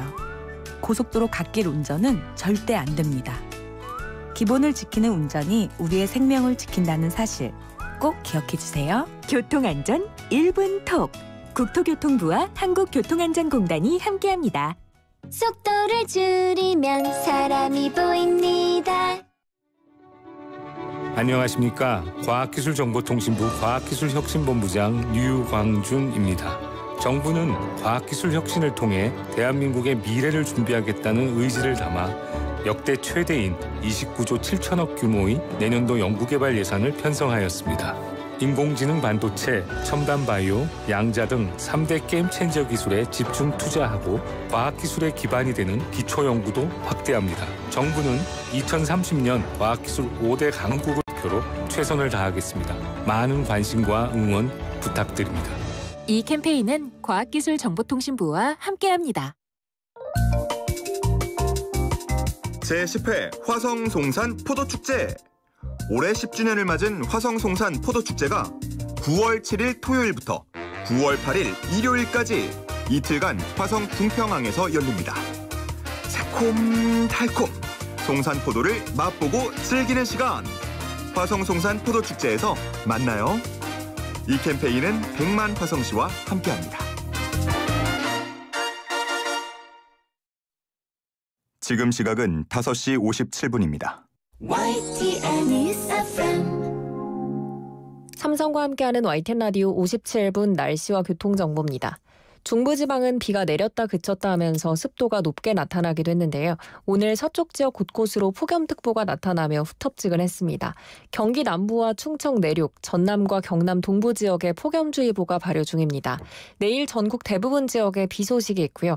전북 동부와 경남, 영남 서부는 모레 새벽까지 이어지겠습니다. 정체 늘고 가장 혼잡한 시간인데 사고 소식도 계속 들어오고 있어서 주의가 필요합니다. 제2중부고속도로 이천 방향 광지원 터널 부근 1차로에서 화물차 사고를 처리하고 있습니다. 주 후반이라서 상행선에서 많이 정체 보이는데 경부고속도로 서울 방향 북천안에서 안성 분기점까지 20km 정도 밀립니다. 기흥에서 죽전 구간도 혼잡하고 달래내에서 한남까지 13km 정도 밀리고 있습니다. 강남에서도 사고 소식 들어왔습니다. 올림픽대로 하남 방향 동호대교에서 성수대교 구간 5차로입니다. 현재 처리 중이고 시간은 조금 더 필요해 보입니다. 공항 방향 잠실대교에서 가양대교까지 정체고요. 하남 쪽은 행주대교에서 월드컵대교 구간, 원효대교에서 청담대교까지 밀립니다. 강변북로는 청담대교에서 가양대교 구간 양방향 모두 밀리고 있습니다. 구리 쪽은 행주대교부터 정체 시작입니다. 성수에서 노원 가는 길도 혼잡한데 동부간선도로 의정부 방향 성동분기점에서 상계교까지 밀리고 있습니다. 내부순환도로 성산대교 방향 마장램프부터 밀리기 시작해서 연희램프까지 정체고 성수분기점 방향은 연희램프에서 홍지문 터널까지 천천히 이동하고 있습니다. 북부간선도로 구리나들목에서 하월고까지 양방향 밀리고 있습니다. YTN 라디오 57분 날씨와 교통정보였습니다.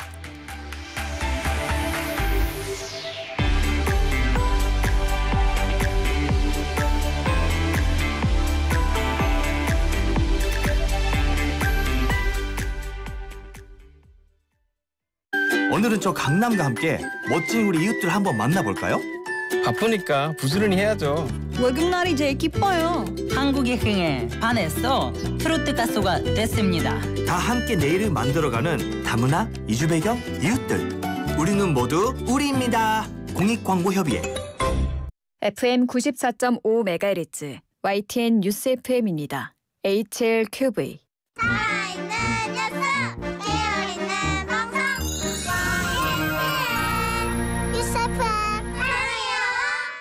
한국의 뉴스 채널 YTN 뉴스 FM에서 6시를 알려드립니다.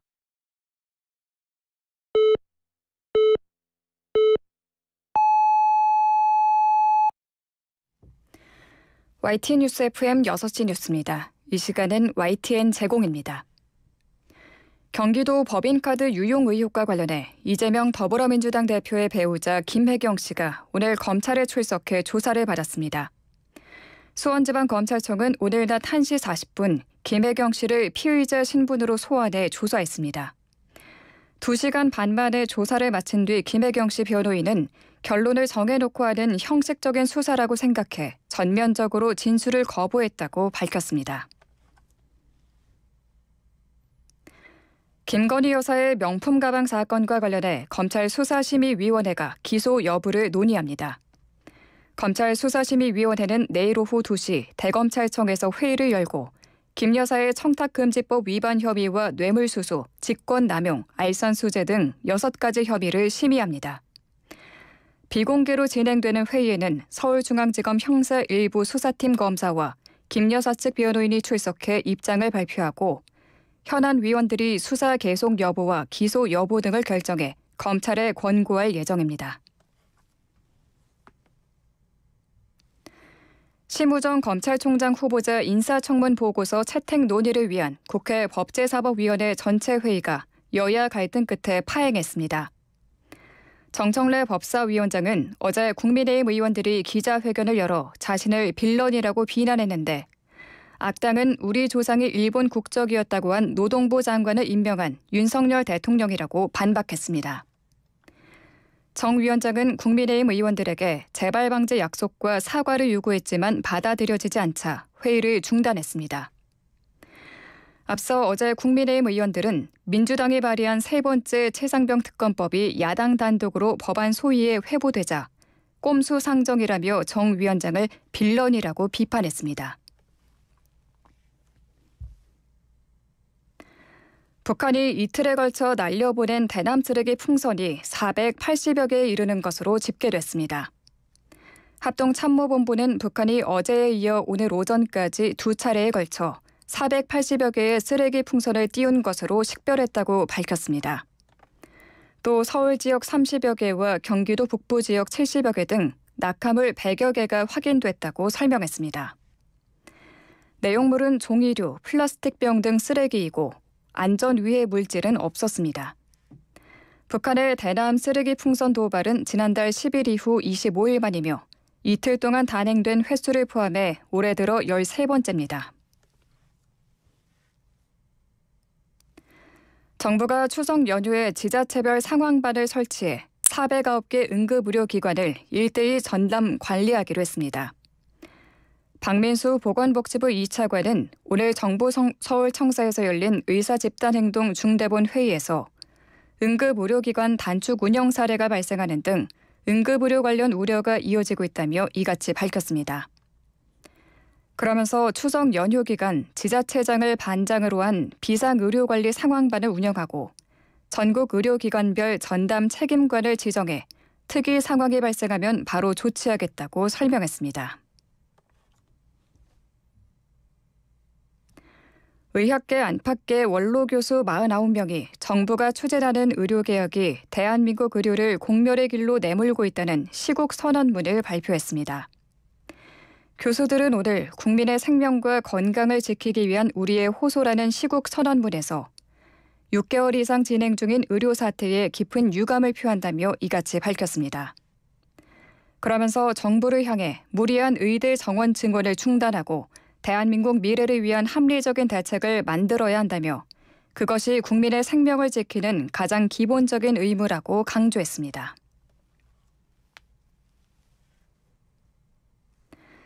충북 청주에서 교통사고로 다친 70대 오토바이 운전자가 병원 16곳으로부터 수용 불가 통보를 받아 사고 발생 4시간 반 만에 강원도 원주의 상급병원으로 옮겨져 치료를 받은 사실이 알려졌습니다. 경찰과 소방당국 등에 따르면 70대 A씨는 어제 오후 9시쯤 청주시 오창읍 도로에서 오토바이를 몰고 가던 중 전세버스와 충돌해 크게 다쳤습니다. 119 구급대는 중증 외상센터가 있는 충북대병원 등 청주권 병원 4곳에 이송 가능 여부를 문의했지만 의료진이 없다는 이유 등으로 수용 불가 답변을 받았습니다. A씨는 인근 2차 종합병원으로 이송돼 응급처치를 받은 뒤 다시 전문 치료를 받을 수 있는 병원을 찾는 과정에서 12곳의 병원으로부터 수용 불가 통보를 받았습니다. 끝으로 날씨입니다. 중부지방은 하늘이 흐린 데다 현재 경기와 강원, 충남 서해안에 비가 내리고 있습니다. 내일 새벽까지 내륙 지역 곳곳에 5에서 10mm 정도의 비가 더 오겠습니다. 또 동풍의 영향으로 내일 강원 영동과 경북 동해안에 5에서 40mm의 비가 내리겠습니다. 내륙 지역에도 한때 소나기가 쏟아지겠습니다. 남부지방은 5에서 40mm가 예상됩니다. 어젯밤에는 서울 등 곳곳에 다시 열대야가 나타나기도 했는데요. 서쪽 일부 지역과 경남은 폭염주의보도 내려져 있습니다. 내일 비가 내리지 않을 때는 구름이 조금 끼겠습니다. 내일 아침 기온 서울 24도, 전주 25도 등으로 남부지방은 오늘 밤에도 열대야가 나타나는 곳이 있겠습니다. 한낮 기온은 서울 30도, 대구 32도로 늦더위가 이어집니다. 바다의 물결은 동해 먼바다에서 최고 2.5m로 다소 높게 일겠고 너울성 파도에도 유의하셔야겠습니다. 다음 주에도 30도 안팎의 늦더위가 이어지겠습니다. 서울 지역 현재 기온 26.2도, 습도 88%입니다. 아나운서 최유였습니다. 안녕하세요. 상상을 현실로 만드는 건축가 이성범입니다. 넘치는 크리에이티브로 마음을 움직이는 공간을 설계하기 위해 제가 선택한 건 GW 캐드입니다. 국내 대표 건설사들이 선택한 대체 불가의 캐드. 대한민국을 디자인하다. GW 캐드. 카멜로 장갑 하나로 일상이 안전해진다. 안전한 용접 장갑 카멜로. 편안한 작업 장갑 카멜로. 세련된 안전 장갑 카멜로. 오늘도 손끝 하나 다치지 않고 일 잘 끝냈습니다. 장갑은 카멜로. 한국일보 제휴 6시 뉴스를 마칩니다. 이어서 신율의 뉴스 장면 승부 3부가 방송됩니다. YTN 뉴스 FM. 광명동굴에 공룡이 나타났어요. 1억 5천만 년 전에 멸종된 공룡들이 광명동굴에 나타났어요. 새로운 기술과 특수 효과로 만든 살아 움직이는 공룡들의 세상. 광명동굴 공룡탐험전 다이노 포레스트. 직접 만지고 체험할 수 있는 공룡들이 기다리고 있습니다. 대한민국 최고의 동굴 테마파크 광명동굴 라스코 전시관으로 여러분을 초대합니다. 중생대 공룡의 숲 탐험을 통해 과학 지식뿐 아니라 생명의 탄생까지 느낄 수 있는 최고의 순간을 경험해보세요. 광명동굴 공룡탐험전은 함께하는 시민 웃는 광명시가 함께합니다. 안녕하세요. 한국장애인재단 이사장 이성규입니다. 대한민국 국민 20명 중 1명이 장애인이라는 사실 알고 계십니까? 우리 사회 대부분의 장애인은 본인의 불편함보다 주변의 부정적인 시선과 편견을 더 어려워하고 있습니다. 어쩌면 우리의 불편한 시선이 장애인을 만들고 있는 건 아닐까요? 함께 사는 사회, 장애를 바라보는 시선에서부터 시작됩니다. 다름을 바로 보면 창조의 힘이 나옵니다. 이 캠페인은 다름이 또 다른 힘이 되는 세상을 만들어가는 한국장애인재단과 함께합니다. 안녕하세요. 경기도의회 의장 김진경입니다. 두 손이 마주쳐야 소리를 내는 손뼉처럼 경기도의회는 고른 협치의 손뼉으로 경기도의 밝은 미래를 깨우겠습니다. 도민을 위해, 민생을 위해, 그리고 경기도의 내일을 위해 제11대 경기도의회는 31개 시군 1,410만 도민 삶을 넘나들며 흐르는 협치의 강물이 되겠습니다. 아름다운 협치, 도민을 위한 경기도의회의 지향점입니다. 이 캠페인은 경기도의회가 함께합니다. 제주 삼다수와 함께하는 YTN 캠페인 생명의 근원 물. 고대 이집트인들은 모든 생명이 물로부터 만들어졌다고 믿었습니다. 그러기에 나일강의 신으로 불리는 하피는 매우 숭배됐죠. 그가 만들어낸 물은 사막의 오아시스를 채우고 푸른 초원을 만들고 하늘의 이슬을 내렸다고 전해집니다. 문명의 시작이자 생명의 젖줄이었던 물. 고대 이집트인들에게서 오늘날 물에 대한 소중한 가치를 다시 한번 일깨워봅니다. 이 캠페인은 우리가 믿는 물, 제주 삼다수와 YTN 라디오가 함께합니다.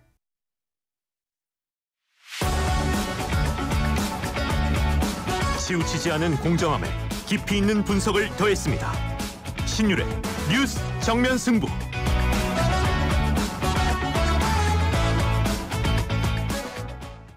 크리네어 테크. 크리네어 테크 집중기.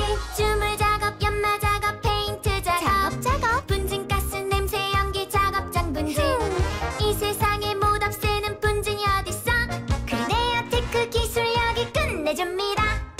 크리네어 테크. 크리네어 테크 집중기. 안전화가 이렇게 편해도 돼요? 나도 모르게 집에까지 신고 간다니까요. 우린 발이 건강해야 하니까 안전화 아무거나 못 신어요. 내가 안전해야 가족이 안심하지. 그래서 난 꼭 집엔만 신어. 집엔 안전함을 구십하는 확실한 이유가 있다. 생각의 차이가 만드는 가치 집엔. 집엔 안전화. 모든 인쇄 가능한 성원 에드피아. 온라인 주문 간편한 성원 에드피아. 누구든지 어디서나 쉽고 빠르게 인쇄의 유토피아. 성원 에드피아.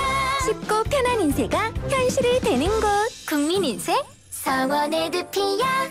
골프용품 살 땐 딜팡. 딜팡 골프용품은 딜팡 할인 터져 팡팡. 딜팡 골프용품은 딜팡. 신규 가입 후 첫 구매 시 인기 골프용품이 단돈 100원부터 지금 검색하세요. 딜팡 코인딜. 오늘은 또 뭘 먹을까? 점심 전쟁, 메뉴 전쟁, 출출하니 킹콩 입맛 도는 킹콩 보는 순간 구짐에서 배부르네. 킹콩 매일매일 같은 메뉴 바꿔보자. 회식 장소 신상 가득 무한 리필 킹콩. 킹콩하면 부대찌개, 부대찌개하면 킹콩. 킹콩 부대찌개.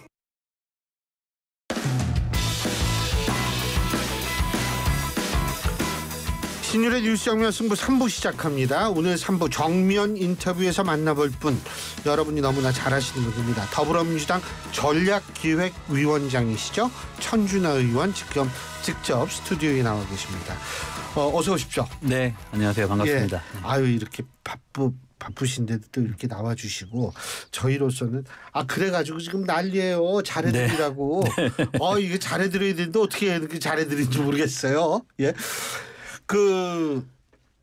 일단 첫 번째부터 제가 잘해드리는 건 이게 이 질문지대로 이렇게 질문하는 게 제가 잘해드리는 겁니다. 제가 워낙 질문지에서 주로 저는 질문지하고 상관없는 얘기를 많이 하는데 그 계엄령 얘기부터 좀 해볼까요?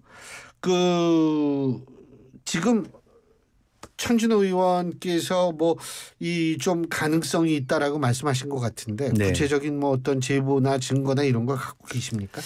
2016년에 예. 당시 추미애 당대표 시절에 그 계엄령 가능성에 대한 언급을 했었습니다. 예. 그때 당시에 박근혜 대통령 청와대에서도 정치 선동이다 이렇게 얘기를 했고 당시 새누리당에서도 촛불 시민들을 자극하는 행위다라고 해서 강력하게 비난을 했었습니다. 그러고 나서 좀 잦아들었죠. 그런데 나중에 밝혀진 것은 그러고 나서 얼마 뒤에 실제로 기무사령부에서 계엄령을 준비하는 준비계획 문건이 작성되었다는 게 추후에 확인됐습니다. 준비계획입니까? 대비계획입니까? 대비계획입니다. 대비계획. 예, 대비계획 같은 내용입니다. 거기서 어떤 과정에서 이제 이것을 계엄을 이제 할 수 있고 절차는 어떻게 되고 어떻게 대응하는지 병력은 어떻게 움직이는지는 상세한 내용을 이제 담고 있는 거고요. 예를 들면 촛불 시민들을 탱크로 진압한다. 예를 들면 이런 내용들이 이제 거기에 들어있는 부분들인데요. 그게 실제로 사실로 이제 밝혀진 바가 있었습니다. 실제로 그런 기획을 이제 했었던 게 확인이 된 것이죠. 최근에 이제 그런 것뿐만이 아니라 인사를 좀 보면 김용현 청와대 경호처장 지금은 이제 국방장관. 네. 이번 국방장관 이제 후보자가 이제 됐는데요. 윤석열 대통령의 차지철이다라고 이렇게 불려지는 그런 분이신데 이분이 인사청문회에서 이런 질문을 받습니다. 수방사령관 그리고 특전사령관 그리고 방첩사령관. 방첩사령관이 과거에 이제 기무부대 사령관이죠. 이분을 공간으로 초대해서 무슨 이야기를 나눴냐 이렇게 물어보는데 공간으로 초대하지 않았다라고 하는 대답을 하지 않습니다. 근데 이 세 분이 어떤 사람이냐면 계엄령을 이제 이 대통령에게 건의할 수 있는 사람이 두 사람이 있는 건데요. 국방부 장관하고 행안부 장관입니다. 근데 국방부 장관이 그 계엄령을 건의하려면 비상대책회의를 집해서 거기서 논의하는데 그 구성 핵심 멤버들이 이 세 명입니다. 그래서 그분들을 불러서 그럼 무슨 얘기를 했냐라고 물었는데 거기에 뚜렷한 대답을 하지 못하는 이런 상황, 이런 정황을 좀 보면서 경고를 해야 한다라는 생각을 갖고 이 계엄령 문제가 이제 도드라지게 된 것으로 이제 저는 보고 있습니다. 어떤 제보 같은 건 없었나요? 제보가 있었다고 저도 전에 들었는데요. 구체적인 내용을 밝힐 수는 없는 것 같고요. 지도부 내부에서 제보가 있었다 이런 얘기가 나오는 건가요? 그러니까? 네, 제보를 받았다라고 하는 이야기를 저 전에 들었습니다. 근데 이제 그 구체적으로 어떤 제보인지는 우리 천 의원님께서는 아직 모르시고. 네. 제가 확인드릴 수는 없고요. 예, 그렇군요. 근데 오늘 보니까 김재원 국민의힘 최고위원이 우리 토론하자. 김민석 수석 최고위원한테 어떻게 받아들일 가능성이 있다고 보세요? 일단 계엄 자체가 사실은 있을 수 없는 일이고 있어서도 안 되는 일 아닙니까? 당연하죠. 저는 젊으셔서 그걸 모르시는데 저희 나이 또래는 계엄을 고등학교 때 이럴 때 많이 봤어요, 실제로. 그 있으면 안 되죠. 아마도 김민석 최고가 계엄 문제를 계속 언급하는 것은 조금이라도 그런 그런 정황이 있으면 안 된다는 것이고 그에 대한 경고를 강하게 하자는 그런 의미로 좀 생각을 합니다. 그래서 저는 그렇게 좀 받아들이고 이해해 주시는 게 좋지 않을까 생각합니다. 토론이 성사될 가능성은 그리 크지 않다. 김민석 최고가 왜 그런 얘기를 하셨는지를 제가 한번 들어봐야 될 것 같긴 한데요. 아마도 그런 경고의 의미를 강하게 전달한 취지에서 얼마든지 근거를 갖고 이야기할 수 있는 부분이다. 이런 취지로 말씀하신 것으로 보고 있습니다. 어제 박찬대 원내대표가 교섭단체 연설했죠. 근데 어제 초등학생들이 거기 가가지고 뭐라 그래야 되나 견학을 한 모양이에요. 오늘은 이제 추경호 원내대표가 연설을 하고 근데 좀 그랬던 모양이에요. 초등학생들이 보기에 어떻게 보세요? 일단은 오늘 여당 대표의 집권 여당의 대표의 이제 연설이었는데요. 아무래도 야당과는 다르게 여당이라고 하면 국민들은 그러면 지금 여러 가지 시국의 주요한 현안들, 국민들이 가려운 부분들, 그리고 나라를 어떻게 운영해서 국민들을 행복하게 만들어줄지에 대한 국정 운영에 대한 대안과 비전의 이야기를 사실은 많이 궁금해했을 것 같습니다. 근데 사실은 안타깝게도 연설의 상당 부분이 야당에 대한 비난을 담고 있었거든요. 좀 너무 안타까웠습니다. 물론 야당에 대해서 하고 싶은 말이 있으시겠죠. 그건 다른 통로를 통해서 할 수 있고 오늘 같은 자리는 사실은 국민께 집권 여당의 비전을 홍보하고 설명하고 안심시키는 게 저는 중심이었어야 된다고 보는데 그런 부분들에 조금 소홀한 점이 좀 뭐 굉장히 몫이 좀 아쉽다 이런 말씀을 좀 드리고요. 어떻게 보면 사실은 이 국민들을 보고 이야기한다기보다는 대통령의 심기관용 메시지를 하신 게 아닌가. 어저께 그 박찬대 대표가 대통령에 대해서 비판을 많이 이제 했고 이제 거기에 대한 대응 차원에서 심기관리용 메시지를 많이 하신 게 아닌가 이런 생각이 들기도 했습니다. 한마디로 추경호 원내대표의 연설의 주된 대상은 의원이나 혹은 대국민이라기보단 오히려 대통령을 바라봤다 이렇게 보신다 이 말씀. 민주당에 대한 비판의 내용이 많았고 그 결과적으로 그것은 대통령을 겨냥한 이야기 아니었을까. 겨냥이 아니라 추경호 원내대표 겨냥하면 큰일이죠. 대통령을 고려한 네. 예. 네. 근데 그 박찬대 원내대표 어제 얘기에 그 기자분들이 해석하는 게 뭐냐면 네네. 대통령 탄핵 비슷한 거 언급하지 않았나 뭐 이런 얘기도 하더라고요. 어떻게 보세요? 글쎄요, 뭐 민주당이 대통령을 탄핵한다고 저는 이야기할 수 없다고 봅니다. 사실은 국민들이 그 판단을 하시는 거거든요. 지금 상황에서 민주당이 먼저 탄핵을 주장할 수는 저는 없다고 보고 오히려 지금 국민들이 그런 이야기를 할 상황이지 않냐 이렇게 보거든요. 최근에 뭐 의료대란 문제라든지 이런 거 보면 정말로 국민들의 입장 생각을 하고 계신 건지 대통령이 많이 우려가 되지 않습니까? 예. 네. 그래서 그런 측면에서 민주당은 그런 국민들의 마음을 박찬대 대표는 전달하신 거라고 좀 이해해 주시면 좋을 것 같고요. 어쨌든 뭐 탄핵을 전제로 한 메시지였다라고 해석하는 것은 좀 지나친 해석이다 이렇게 좀 봅니다. 지금 의료대란 잠깐만 여쭤볼게요. 네. 이재명 대표가 어제 고대병원, 고대 안암병원 응급실에 갔었죠. 그래가지고 나와서 얘기하는 게 이게 지금 의대 증원 자체를 반대한다는 의미는 아니라고 전 받아들였는데 어쨌든 증원 규모라든지 시기라든지 이런 것들을 전반적으로 다시 고려해야 한다. 이렇게 얘기를 했거든요. 근데 일각에서는 어떤 식으로 얘기를 하냐면 좀 구체적인 대안을 얘기해 줬으면 좋겠다. 왜 입법 권력을 갖고 있으니까. 어떻게 보세요? 기본적으로 민주당은 그동안 의대 증원 입장을 갖고 있었습니다. 그렇죠. 그 증원의 이유는 필수. 지역 공공의료를 확충하자라는 취지에서 그것이 진행돼야 된다고 봤거든요. 그런데 이번 윤석열 대통령의 의대 증원은 그런 면에서 보면 굉장히 빠진 부분이 많습니다. 왜 2,000명을 갑자기 하게 됐는지. 근데 그게 국민의힘은 1,500명이지 왜 2,000명이냐 이렇게. 2,000명 증원인데 올해 1,500명을 먼저 한 것이고요. 내년부터도 2,000명 계속 하겠다는 건데 그 근거가 무엇인지 그리고 현실적으로 그것이 배정이 됐을 때 현장에서 제대로 교육은 할 수 있는지. 지금 정원이 3,000명인데 1,500명을 증원해 보세요. 그게 현실적으로 우리 교수님께서 더 잘 아시겠지만 수업이 안 될 겁니다. 그 말씀하시니까 이게 3,000명 플러스 1,500명이 아니에요. 이게 지금 1학년 애들 1학년 학생들 유급을 하면 그 3,000명이다 3,000명에다 1,500명 하니까 이게 7,500명이 되는 거예요. 이게 문제인 거죠.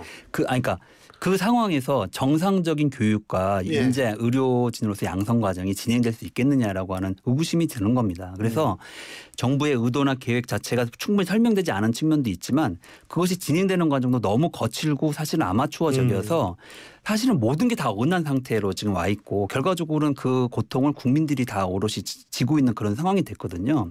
이 정도 됐으면 저는 적어도 윤석열 대통령이 지난번에 대국민 담화 왔을 때 국민들한테 사과의 말이라도 한마디 했어야죠. 우리의 의도는 이랬지만 결과적으로 이렇게 불편을 드리게 돼서 송구하다.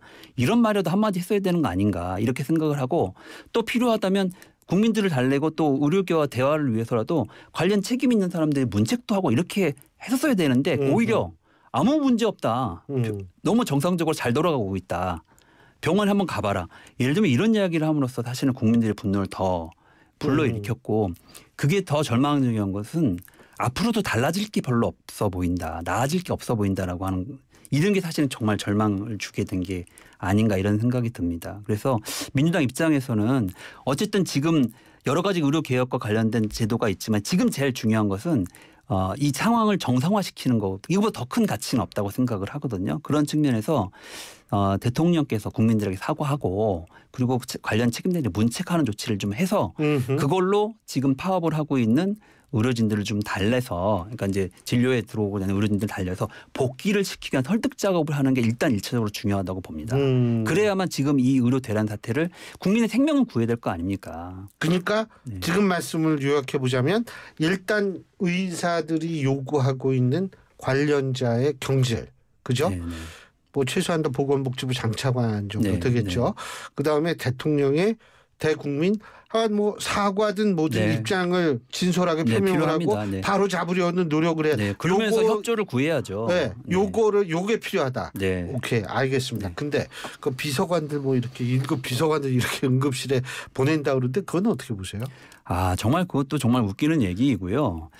누가 과연 대통령한테 그런 잘못된 계획 그리고 현실성 없는 조언을 하고 있는지 저는 정말 안타깝습니다. 문책해야죠. 사실은 주변에서 바른 소리 하는 사람이 없는 것 같습니다. 대통령 주변에. 이번 얼마 전에 군의관들 동원해서 또 의료 응급실에 보내겠다고 했는데 아니 그러면 군인들은 어떻게 합니까? 우리 장병들 군에서 복무하고 있는 아프면 어떻게 하라는 얘기입니까? 그리고 그 사람들이 실제로 응급실에 가도 일을 할 수가 없답니다. 그래서 다시 돌아가는 일도 발생하고 이렇게 된 거 아닙니까? 그렇죠. 그런 경우 많죠. 그러니까 책임질 일에 또 안 하려고 그런다는 그런 측면도 있는 것 같더라고요. 의료 대란 그 문제도 있고 참 그리고 저 문재인 전 대통령 그 평산 마을인가요? 네. 거기 제가 평산시신데 원래 그 평산은 황해도 평산이에요. 근데 여기도 평산이더라고요. 그래서 거기 가신다며요. 이번 주 8일인가요? 일요일 날 지도부가 방문할 예정입니다. 그렇죠. 거기 가서 예를 들면 어떤 얘기 문재인 전 대통령 관련 수사에 관해서 얘기가 원래 나왔죠? 이번에 새롭게 전당대회를 통해서 지도부가 구성된 다음에 방문하기로 이제 예정이 되어 있었습니다. 지도부 구성 후에 이제 바로 방문할 예정이었는데 그때 이재명 대표가 코로나 확진이 되면서 그 일정을 수년했고 그 수년된 일정 이번에 가게 되는 것입니다.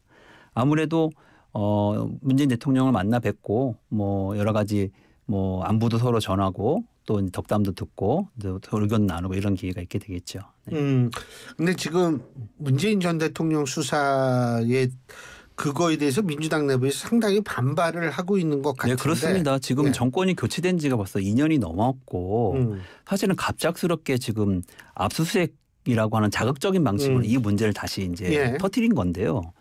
통상적으로 이 정부가 정권에 대한 지지율이 떨어지거나 폭락을 하게 되면 검찰권을 동원해서 압수수색, 기소, 소환 뭐 이런 방식으로 국면 전환 시도를 많이 해왔습니다. 이번에도 전형적인 그런 모습이고 그 뒤에 뭐 피의 사실을 언론에 흘리는 방식으로 사실은 망신주기 지금 계속 하고 있거든요. 과거에 노무현 대통령 눈두렁 시계와 같은 그런 이야기들을 좀 하고 있는 형편인데 너무나 이제 사실은 이 검찰권을 동원해서 뭐 마구잡이로 사실은 이런 정치 탄압을 진행하고 있는 것에 대해서 총력 대응을 하려고 당도 대책위도 만들고 힘을 좀 모으고 있는 상황입니다. 제가 근데 좀 질문을 하나 드리고 싶은 게 초일행가 뭐 있잖아요. 비명들의 모임이다 뭐 이런 얘기를 하는데 지금 문재인 전 대통령에 대한 수사 이렇게 되면은 이게 친문들이 오히려 더 단결이 될까요? 친문 친명들의 구분이 없어질까요? 어떻게 보세요? 저는 아마도 그 검찰이나 이제 정권이 어떤 의도를 가지고 이것을 이제 했다면 그런 의도 중에 하나는 당 내를 이렇게 균열을 만들려고 하는 의도도 있지 않았을까 이렇게 생각이 드는데요. 친문과 친명을 좀 구분을 한다 이거죠. 그런데 전혀 그런 의도가 저는 먹히지 않을 거라고 봅니다. 기본적으로 검찰권을 이용해서 예를 들면 전 정부에 대한 그 정치 탄압 그리고 이재명 대표에 대한 정치 탄압 이것이 사실은 같은 맥락으로 이제 이어 있다고 다 인식을 하고 있거든요. 그래서 오히려 당이 더 결속되는 계기가 되면 됐지 이런 일로 해서 내부에 균열이 발생하지는 않을 것이다. 실제로 그 문재인 대통령 그리고 전 정권에 대한 그 정치 탄압에 대한 대책기구를 저희가 어제 출범을 시켰는데 그 대책기구의 위원장도 김영진 삼선 의원이 맡게 됐습니다. 예. 그래서 그분이 이제 친문 뭐 이런 소리를 들으시는 분이죠. 그분은 이제 이재명 대표와 오랫동안 가까웠던 이제 본인을 평가받는 이런 분이신데 맞아요. 네네. 예전에 이재명 대표 대통령 후보 당시 사무총장도 하셨고 그래서 전면에서 그분이 최선두에서 싸워 나가겠다라는 취지로 대책기구의 장도 맡으셨습니다. 네. 오늘 그 말씀하시니까 그 김혜경 그 여사도 그 저기 간 것 같더라고요. 검찰에. 네, 그렇습니다. 이게 참 이게 추석 때 되면 또 검찰이 뭐 하나씩 터뜨리거든요. 예, 추석 밥상에 이제 뭘 얼리려고. 사실은 이제 선거법 그리고 위반으로 이미 이제 재판을 붙여가지고 김혜경 여사도 이제 재판을 받고 있는 그런 상황이고 뭐 또 다른 이제 건으로 뭐 이제 좀 소환해서 조사를 진행하고 있는데 지난해 추석 때도 이재명 대표를 향해서 당시에 이제 구속영장 청구를 이렇게 했었죠. 그게 이제 법원에 가서 작년 추석 네네 추석을 앞두고 아마 추석 밥상에 이제 이재명 대표 구속호실을 올리기 위해서 영장 청구를 하고 이렇게 했었는데 당시에 법원에 가서 그것이 기각됐습니다. 그 전년도 추석을 앞두고는 성남 FC 사건을 사실은 다 무혐의 됐던 사건들을 다시 재수사하는 과정들이 시작이 되면서 또 이제 언론에 보도가 되고 막 이렇게 떠들어 시끄러웠거든요. 근데 이런 식으로 추석을 앞두고 이런 정치적인 어떤 이슈를 만들기 차원으로 이런 사건들을 계속 좀 만들어내는 게 너무 사실은 검찰의 행태가 너무 치졸하다 이렇게 좀 보고 있습니다. 그 말씀하시니까 그저 10월 말에 11월 초에 그 이재명 대표 1심 판결 나온다고 하는데 어떻게 민주당 내에서 민주당 내에서는 사실은 전혀 문제가 없을 것이다 이렇게 생각을 하고 있습니다. 이게 대통령 후보가 선거 과정에서 언론과 인터뷰하면서 이야기했던 거 가지고 기소된 첫 번째 사례입니다. 네, 이런 적이 없어요. 왜냐하면 선거에 결정적으로 영향을 인터뷰 한 번이 뭐 영향을 미쳤을 것도 없고. 그게 그저 모른다 그 돌아가신 분 모른다 그렇죠. 거죠? 이런 사례 자체가 사실 최초의 일이고 세부적으로 들어가서 봐도 어떤 사실에 대한 거짓된 사실에 대한 이야기를 한 것이 아니라 본인의 인식에 대한 이야기를 한 거거든요. 이런 사건으로 기소가 되는 경우도 없습니다. 따라서 이 사건은 자체가 성립이 안 되기 때문에 크게 이 사건으로 어떤 문제가 될 것으로는 이제 보지는 않고 있습니다. 물론 이제 최종적인 것은 이제 저희가 봐야 되겠지만 어쨌든 저희가 보기에는 큰 무리는 없을 것이다 생각을 들고 이것이 문제가 있는 것처럼 만들어서 기소한 검찰에 매우 유감스럽게 생각을 합니다. 위증교사는요? 위증교사 문제도 그 아직 뭐 언제 판결이 나올까 구청 일정은 아직 정해지지 않은 것으로 알고 있는데요. 그 역시 큰 문제는 안 될 거라고 내부에서는 평가하고 있습니다. 그러니까 뭐 내부에서는 지금 크게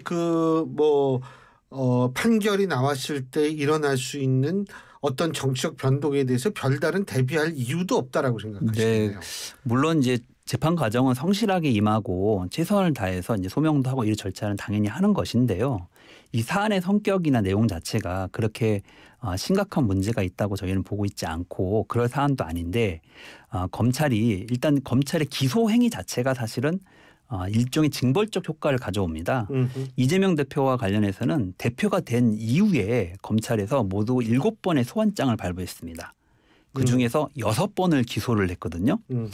근데 소환장을 발부한 것도 야당 대표로서는 최초의 일이고 기소를 한 것도 최초의 일인데 그걸 6번이나 한 거고 또 그 6번의 기소를 통해서 5번의 기소를 했군요. 5번의 기소를 이번까지 하면 6번이 될 겁니다. 이제 기소를 통해서 모두 4개의 재판을 만들어냈습니다. 근데 요번 건 갖고 또 이제 아마 기소를 하게 된다면 주 5일 재판이 이제 되게 되는 겁니다. 그래서 꿈에도 그리던 주 5일 재판을 검찰이 만들어내게 되는 것이죠. 그 자체가 저는 야당에 대한 탄압이고 형벌이고 그 나중에 뭐랄까요 무죄가 나오더라도 그게 최소한 2년 3년 이상 시간이 걸립니다. 그 과정에서 충분히 징벌적 효과 또 활동에 대한 제약적 효과 그리고 그 과정에서 뭔가 문제가 있는 사람이고 잘못된 사람이라고 하는 악마화 효과들을 같이 거두게 됩니다. 계속 부정적인 기사로 언론에 보도가 되고 오늘도 사실은 그런 선이 있으니까 그런 부분에서 물어보시게 되고 그 언급되는 것 자체가 부정적 이미지를 쌓아가는 과정이 되거든요. 아마 저는 검찰이 그런 걸 노리고 있는 게 아닌가 이렇게 생각을 합니다. 끝으로 한 가지만 더. 네. 양당 대표회담 또 열릴까요? 어떻게 보세요? 그때 아마 헤어지면서 다시 또 만날 수 있다. 필요하면 언제든지 다시 보자. 뭐 이렇게 하신 것 같습니다. 네. 알겠습니다. 바쁘신데 진짜 고맙습니다. 그리고 좀 자주 좀 나와주세요. 네.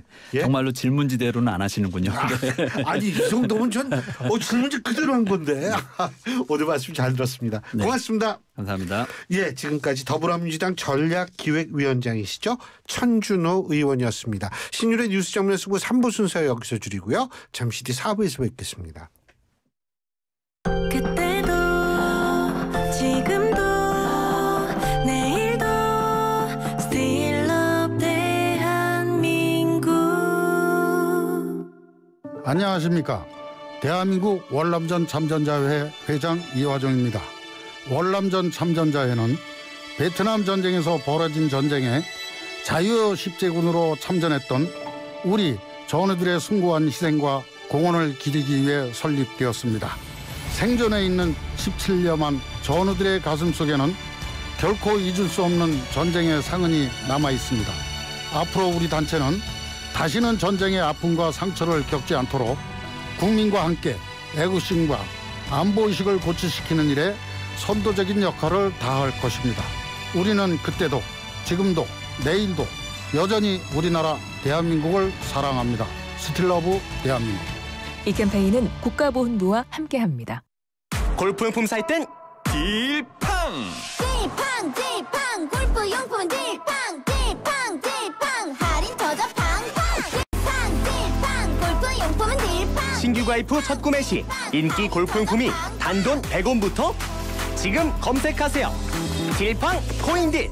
2025년 약자 복지가 더 많은 국민을 찾아갑니다. 기준 중위소득이 6.42%, 3년 연속 역대 최고로 인상되어 7만 1,000명이 새로 혜택을 받게 됩니다. 국민의 기초생활을 더욱 튼튼하게 지켜나갑니다. 보건복지부. 안녕하세요. 지난해 산림청이 주최하는 제15회 대한민국 도시숲 설계 공모대전에서 맞물림이라는 작품으로 최우수상을 수상한 박서영입니다. 저는 회색 도시에 녹색 바람을 불어넣는 도시숲에 관심이 많은데요. 그 중에서도 무더위에 실감할 수 있는 좋은 기능이 있습니다. 숲은 여름 한낮 평균 기온을 3도에서 7도 낮춰주고 미세먼지도 줄여줍니다. 시원한 휴식 공간을 제공하는 도시숲. 이제 숲은 선택이 아니라 필수입니다. 숲과 함께라면 무더위도 거뜬하겠죠? 이 캠페인은 모두가 누리는 가치 있고 건강한 숲을 만들어가는 산림청과 함께합니다.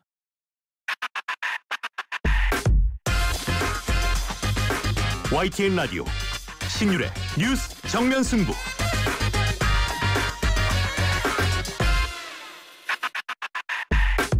안녕하세요. 김연아입니다. 나를 더 특별하게 만드는 방법. KB국민은행 퇴직연금 시작하기. 꼭 기억하세요. 퇴직연금도 역시 KB국민은행과 함께라면 든든합니다. KB국민은행. 금융소비자는 해당 상품도나 서비스에 대하여 설명받을 권리가 있습니다. 약관 설명서 필독. KB국민은행 준법 심의필. 걱정은 저 멀리 날려버리고 행복은 더 크게 느껴봐.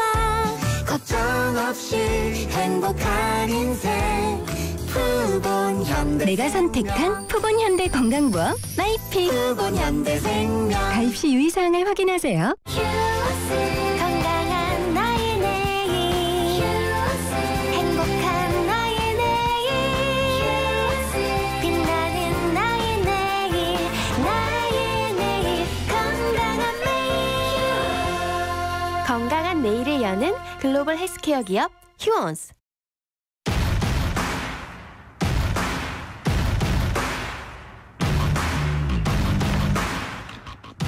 YTN 라디오 신율의 뉴스 정면 승부 4부 시작합니다. 오늘 4부, 오늘 하루의 정치권에서 가장 주목받는 키워드 알아보는 키워드로 보는 승부인데요.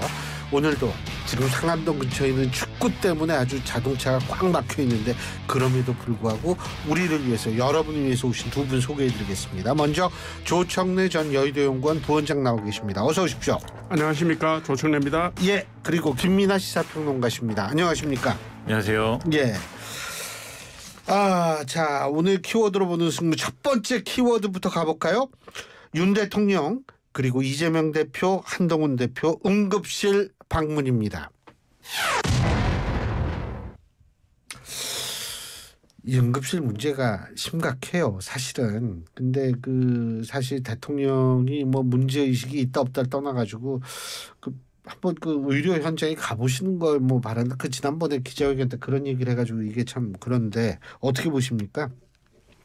지난번에 국정브리핑에서 별 문제 없다고 말씀하신 뜻은 제가 볼 때는 대통령께서 이 응급의료 문제나 뭐 의료 공백을 걱정을 안 하신다는 뜻이 아니고 국민을 안심시키기 위한 차원에서의 말씀이었던 걸로 저는 그렇게 그게 이해합니다. 안심이 됩니까? 말로 아니 한다고. 왜냐하면 지금 뭐 정치권이나 사회 내외에서 뭐 의료 체계가 붕괴됐다, 마비됐다, 뭐 의료 대란이다 이런 표현들을 계속 쓰잖아요. 그러니까 이게 심리적인 동요를 우리가 걱정하지 않을 수 없는 정도. 물론 지금 정부에서 뭐 보건복지부에서 관리하는 응급의료센터 뭐 한 40% 정도가 지금 문제가 생겼다. 뭐 전국의 대형 병원 중에서 25개가 문제다 이런 얘기들 나오고 있잖아요. 그런데 이제 필수 의료 인력의 부족은 사실은 의대 정원 문제가 제기되기 전부터도 있어 왔고 응급이라든가 뭐 분만이라든가 중증 소아 뭐 의사 부족들 심각하게 겪어왔잖아요.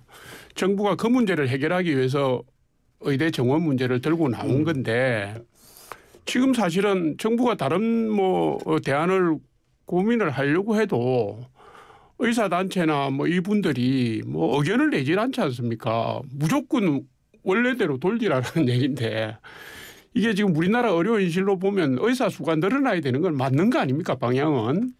그러면 의료계에서도 이게 의견을 내놓고 통일된 의견을 내놓고 정부에 맞아요. 촉구를 하든지 네. 건설적인 대화를 해야 되는데 이게 어쨌든 국민의 의료 이 생명권을 문제로 해가지고 담보를 잡고 지금 강경투쟁을 하고 있는 거 아닙니까?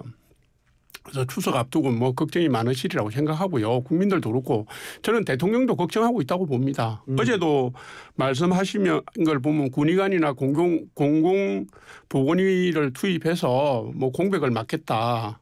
붕괴할 정도의 문제는 없다. 이런 말씀하셨는데 걱정 안 하셔서 하신 말씀은 아닌 것 같고요. 네, 추석 앞두고 국민들 안심시키려고 가신 건 잘하신 것 같고 예. 이런 과정들이 조금 더 일찍 좀 더 자주 있었더라면 좋지 않았겠는가 하는 아쉬움은 좀 맞아요. 있습니다. 조금 일찍. 네네. 예. 그러니까 이제 항상 이제 메시지가 문제 아니겠습니까? 이제 말씀해 주신 대로 대통령이 이 문제에 대해서 뭐 관심이 없거나 이제 걱정을 안 하고 있는 게 당연히 아니겠죠. 그런 것인데 그 국정브리핑과 기자회견 그 장소에서 기자들이 질문하는 거에 대해서 현장에 가봐라 이렇게 말씀하신 것은 제가 볼 때는 어떠한 의도가 있었든지 간에 굉장히 부적절한 말씀이었다고 저는 생각을 하고 있어요. 왜냐하면 기자들은 뭐 현장에 안 가고 기사를 쓰겠습니까? 현장 상황을 파악을 안 하고 기사를 쓰겠습니까? 그러니까 소위 말하는 보수 언론이라고 하는 신문들까지 다 일면에 응급실 상황 심각하다 이렇게 쓰는 그런 국면이었는데 대통령이 현장에 가봐라 이렇게 말씀하시는 거는 제가 볼 때는 앞뒤가 좀 맞지 않는 내용인 것이다라는 생각을 했는데 뒤늦게라도 어쨌든 현장을 대통령이 간 것이지 않습니까? 그러면 남더러 현장을 이번이 이제 9번째래요. 그렇죠. 현장을 가라고 하는 것보다는 이렇게 공개적으로 또 현장을 내가 가고 있다라는 걸 또 보여주는 것은 남더러 가라고 하는 것보다는 좋은 일이다 이렇게 생각을 해요. 그래서 좋은데 다만 이제 이런 좀 거기서도 이제 메시지나 이런 것들이 좀 더 국민들에게 좀 더 와닿는 메시지가 나왔으면 훨씬 더 좋았을 것이다라는 생각이 듭니다. 가령 이번에 와보니까 지난번에 왔을 때보다 좀 더 상황이 뭐 심각해졌다는 느낌도 든다. 하지만 정부로서는 이러저러한 대책을 갖고 있기 때문에 이러한 것들도 이런 방식으로 풀 수 있다라든지 뭐 이런 좀 국민들 입장에서는 공감될 수 있는 메시지도 필요해야 했다고 보거든요. 국민들 입장에서는 상황은 심각해진 거 아닙니까 사실. 그리고 앞으로도 좀 더 나빠지지 않을까 우려를 하고 있는 것이기 때문에 대통령도 그것에 대해서 공감하는 메시지가 이번에 필요했다고 보는데 대통령이 가서 이제 낸 메시지를 보면은 사실은 지금까지 말씀해 오셨던 것을 다시 한번 확인한 그런 상황이에요. 그리고 여러모로 이제 필수 의료에 대한 지원을 강화하는 것이고 그다음에 응급 의료에 대해서 사실은 의대 정원을 증원하는 것 이전부터 문제가 있었다라는 메시지를 계속 말씀하고 있지만은 언론에서 계속 지적하고 있는 거는 응급실 상황을 예를 들면 지금 더 이제 여러 가지로 재정적으로 지원하는 것을 강화한다거나 하더라도 지금 소위 이제 언론 표현으로는 배후 의료라고 할 수 있는 응급실에서만 다 해결할 수 있는 건 아니니까 예를 들면 응급실에서 이 환자를 봤을 때 어느 과에서 이것은 봐줘야 됩니다라고 넘겨줄 수 있어야 되는데 지금은 아시다시피 병원에서 전공의들이 다 이탈한 상황이고 그 효과로 예를 들면 전문의도 어렵고 뭐 이런 상황이니까 그것이 연계가 잘 안 되는 상황들도 있는 거잖아요. 그렇다고 하면 대통령이 병원에 방문을 해서 보고 나서 또 지금까지 하는 다른 또 새로운 대책이나 이런 것들도 나와야 될 필요도 있는 거거든요. 그런 것들은 부족하고 아쉽다고 생각하는 와중에 보건복지부 차관의 이제 라디오 인터뷰나 이런 데서는 또 국민들 입장에서는 다소 또 받아들이기 어려운 이런 말씀도 하고 그런 거지 않습니까? 예를 들면 뭐 일단 내가 응급실에 가야 되느냐를 물어볼 수 있을 정도로 의식이 있다면 그거는 경증이다. 거의 의식이 없는 정도가 돼야 중증이고 그래야 응급실에서 받아줄 수 있는 사실은 그런 게 맞다. 이런 취지의 얘기도 있는 거여서 전반적으로 지금 정부의 어떤 태세나 이런 것들이 이런 메시지가 국민을 안심시키기 위한 목적이라고 하더라도 국민이 실제 안심되는 그런 메시지가 아닌 거여서 좀 여러모로 머리를 맞대고 실제로 국민을 안심시키는 거에 더해서 실효적인 대책이 나오는 것에 대해서는 아직 갈 길이 먼 게 아닌가 이런 생각을 좀 했습니다. 뭐 사실 제가 이 얘기 들으면서 야 우리 김민하 평론가님이 이게 대통령실에서 메시지 관리를 좀 하면 참 좋을 것 같다 이런 생각. 아니 아주 합리적인 얘기예요 사실은. 좋은 말씀인 거죠, 그러니까. 좋은 얘기죠. 감사합니다. 네, 좋은 말씀은. 네. 아유 근데 진짜 답답해요. 예. 메시지 관리가 진짜 좀 필요하다는 생각이 듭니다. 자, 두 번째 키워드 좀 얘기 오래 하죠. 두 번째 키워드로 넘어가 볼까요? 문재인 전 대통령 수사입니다. 문 전 대통령 딸 다혜 씨가 SNS에 더 이상 참지 않겠다 뭐 이런 얘기를 했다고 하는데 어떻게 보십니까? 아니 문다혜 씨가 할 얘기는 아니죠. 무슨 뭐 개인적으로 무슨 울분이 있는지는 모르겠으나 참 누가 봐도 비정상이잖아요. 우선 대통령의 딸이 대통령 재임 중에 태국으로 전체 이사 가가지고 뭐 저쩌고 그때도 의혹이 많았어요. 이건 뭐냐 이랬던 거 아닙니까 국민들이. 근데 알고 봤더니 2018년도 이상직 전 이사장 중소벤처기업진흥회 이사장이 진흥공단 이사장 그분이 2018년도 3월인가 취임을 했는데요. 그 이사장 공모전에 내정됐다는 설이 벌써 바닥에 퍼졌고 그다음 이사장 되고 난 뒤 4개월 뒤인가 타이 이스타젯의 그 전 남편 서모 씨가 전무이사로 간 거 아닙니까? 그런데 지금 언론에 나오는 거 보면 독립생계로 꾸리지 못한 가족인 것 같다라는 거고 공직자가 생계를 책임지고 있는 가족의 일원이 돈을 받았을 때는 직접 뇌물죄가 성립이 됩니다. 형법상 수뢰죄가 성립이 돼요. 그런데 이거는 뭐냐 하면 아버지가 이런 정도의 의혹을 받고 피의자 신분이 되는 상황이면 딸이 아버지를 위해서라도 반성부터 해야 되는 거 아닙니까? 이건 무슨 세상을 상대로 싸우자는 듯이 나오는 건데요. 이건 누가 봐도 부적절합니다. 예. 그러니까 뭐 왜 이 시기에 왜 더 일찍 하지 않고 몇 년이나 꺼서 이렇게 검찰이 들고 나오느냐 이런 거는 문제 제기가 될지 모르겠지만 제가 볼 때는 문제 자체 가지고는 가족이 항변할 내용은 아니라고 봅니다. 네.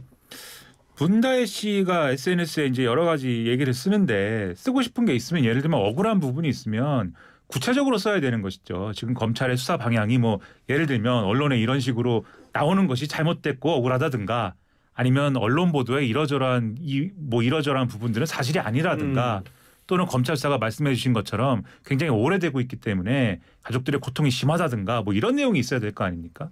근데 굉장히 애매모호한 얘기 쓰고 뭐 이런 얘기로 주로 가거든요. 제가 볼 때는 SNS에 쓴 내용도 사실은 무슨 얘기인지 잘 모르겠어요. 더 이상 참지 못하겠다라는 게 구체적으로 어떻게 하겠다는 것인지 또 다른 말씀도 좀 썼는데 그런 말씀 봐도 이제 뭐 어쨌다는 것인지 국민들 입장에서 봐도 해명이 되는 것도 아니고 어떤 상황이라는 거에 대해서 어떤 불만 표시인지도 애매해서 이런 메시지를 올리는 것보다는 그리고 해명할 내용이 있다라든지 뭐 이런 게 아니라면은 그냥 조용히 있는 게 낫다 이런 생각이 들고 그다음에 말씀하신 부분에 대해서는 이제 또 검찰 수사가 왜 이렇게 질질 끌고 있느냐에 대해서는 저도 좀 의문이 있습니다. 이런 거는 예를 들면 국민의힘이 이거에 대해서 고소고발한 건 꽤 오래전 일이잖아요. 그러면은 빠르게 수사를 해서 논란이 없는 방식으로 수사를 했어야 되는 건데 이제 와서 이제 예를 들면은 이것도 지금 이제 서울중앙지검장이 된 이창수 검사가 사실은 그 당시에 지검장이 된 이후부터 드라이버가 걸리기 시작해서 뭐 이러저러한 검찰의 내외의 사정과 엮여가지고 평론가들이 얘기하기 좋은 형태로 지금 얘기가 돼버리는 상황이 돼버린 거잖아요. 그 전에 사실은 좀 매듭을 지었어야 되는 건데 왜 이렇게 되는 거냐에 대한 아쉬움은 있습니다만 어쨌든 수사를 뭐 진행 중인 것을 하지 말라고 할 수는 없는 것이기 때문에 수사가 진행 중인 상황이라면 그거에 대해서 좀 여러모로 협조적으로 수사를 받는 것은 필요하다. 저는 그렇게 생각을 하고 법리적으로는 지금 문재인 전 대통령에게 직정뇌물죄를 적용할 수 있는 거냐에 대해서는 지금 말씀하신 대로 독립생계인 거냐 아니냐에 대해서는 지금 뭐 이 언론 보도를 보면은 독립생계가 아닌 것 같다라고 보는 검찰의 시각이 많이 나와 있습니다만은 이건 뭐 다툼의 여지는 있을 것 같아요. 출가한 어쨌든 딸이기 때문에 그런 부분을 앞으로 더 지켜볼 문제 아닌가 이렇게 생각을 합니다. 근데 뭡니까 문 전 대통령은 지금 여기에 대해서 아무런 얘기를 안 하고 있어요. 예?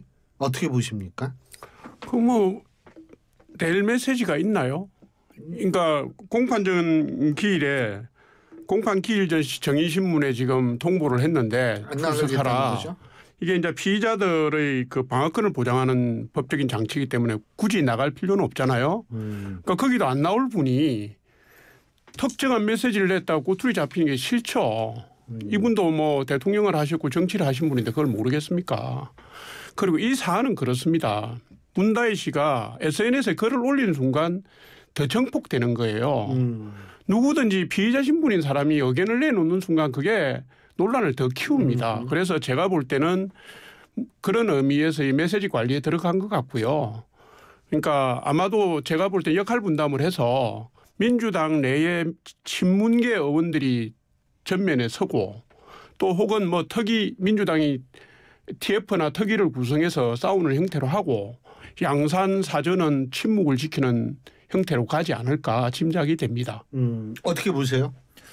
여기 전직 대통령 입장에서 검찰이 수사를 하는데 뭐 아주 결정적인 국면의 메시지를 아주 정제된 메시지를 내는 것이 맞지 국면마다 어떻게 메시지 대응을 하겠습니까? 사실 그런 문제도 있는 것이고 또 말씀하신 이제 공판 전에 이제 증인 출석하라고 하는 요 차원에서 이제 출석에 대해서는 언론 보도 보니까 그러니까 검찰이 공소 제기를 하기 전에 또 그것을 요구하는 것도 이례적이라는 이 평가도 있더라고요. 그래서 민주당 일각에서는 사실 이렇게 부르는 절차 자체가 사실은 오해를 불러일으킬 수 있는 사안도 있다. 그래서 출석하는 게 오히려 또 정치적으로 부적절하게 해석될 수 있는 여지가 있다라는 걱정도 하는 것 같은데 그런 것들을 전직 대통령이다 보니까 여러모로 고려할 수밖에 없는 거 아니겠습니까? 그래서 문재인 전 대통령 입장에서 뭐 메시지를 내야 되는 시기가 있으면은 아마 낼 거라고 생각을 하는데 왜냐하면 그 전에도 SNS를 통해서 여러 가지 현안에 대한 메시지는 뭐 필요할 때는 내온 분이잖아요.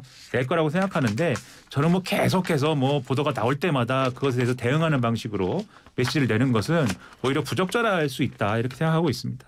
근데 아까 천준호 의원도 그런 말씀을 하셨는데 이게 아까 김남 평론가님도 왜 그런 말씀하셨잖아요. 이게 이렇게 시간 끌어가지고 왜 지금이냐. 그러니까 이 야권은 사실 뭐라고 생각하냐면 국면 전환용 아니냐 이렇게 생각하는 것 같은데 어떻게 보세요?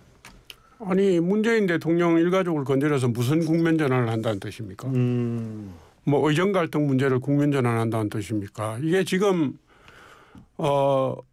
의회 내의 의석 분포 때문에요. 국면 전환이 성립이 안 되는 시기입니다. 이게. 그러니까 민주당이 마음을 먹으면 언제든지 전국을 강경 드라이브로 걸 수 있는 상황이고요. 그런 의미에서 민주당은 주도권을 놓친 적이 없습니다. 지금껏 특검법 2개 가지고 세상을 쭉 흔들고 지금 의정 갈등 이 문제도요. 만약에 국회가 할 일이 있었으면 흔들었을 겁니다. 그런데 이게 지금 국민의힘이든 민주당이든 의정 갈등 문제는 개입을 해서 대안을 제시할 수 없는 상황이기 때문에 침묵을 하는 거거든요. 그러니까 뭐 국면 전환 이런 거는 뭐 그냥 공학적으로 하는 말이지 지금 상황에 부합하는 건 아니다 저는 이렇게 봅니다. 죄송합니다. 1분. 지난주에 1분 3초였는데 이게 그런 의도가 있는지 없는지는 뭐 판단하기가 어렵죠. 내밀한 부분에서 뭐 이루어지는 일일 테니까 의도가 있다면. 근데 그런 국면 전환 의도가 있다면 저는 그것은 지금 국면에서는 선거강이 좀 어렵다 이런 생각이 드는 게 추석 앞두고 예를 들면은 다들 추석 밥상에 둘러 앉아서 문재인 전 대통령이 말이야 뭐 이런 얘기를 하기를 바라는 국면 전환 전략이다 뭐 이렇게 보는 거잖아요. 근데 그렇게 안 될 것이 그 얘기하면 당연히 윤석열 대통령과 김건희 여사에 대해서 말이야 뭐 이런 얘기도 할 거 아닙니까? 만약 그런 얘기 나오면 그러니까 긁어부스러 만드는 꼴이기 때문에 그런 의도가 있다 해도 성공하기는 어려운 국면이다 이렇게 생각을 합니다. 알겠습니다. 뭐 이게 국면 전환인지 아닌지 모르겠는데 정말 정치 솔직히 요새 저는 들여다보면 진짜 화나요. 맨날 소주 먹고 자는데 좀 소주 안 먹고 자게 했으면 좋겠다는 생각이 술은 좀 줄이시는 게. 오늘 두 분 말씀 여기까지 듣겠습니다. 고맙습니다. 감사합니다. 예, 지금까지 조청래 전 여의도연구원 부원장, 김민아 시사평론가 두 분과 함께했습니다. 안녕하세요. 김연아입니다. 나를 더 특별하게 만드는 방법. KB국민은행 퇴직연금 시작하기. 꼭 기억하세요.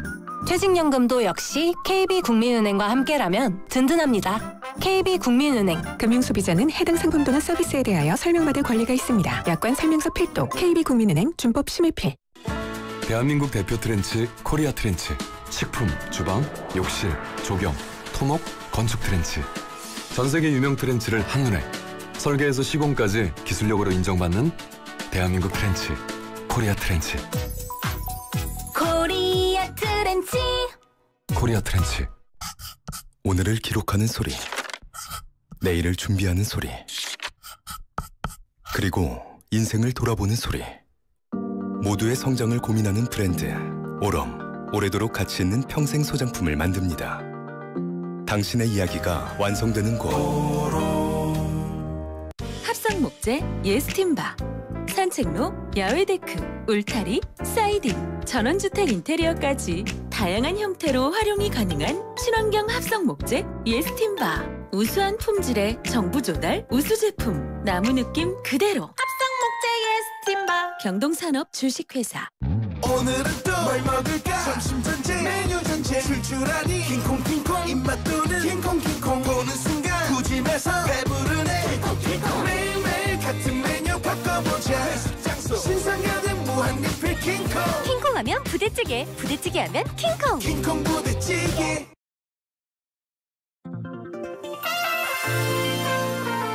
원래 기다리는 거는 잘 안 오는 법인가 봅니다. 다음 주도 상당히 더위가 지속된다고 하는데요. 하지만 가을은 옵니다.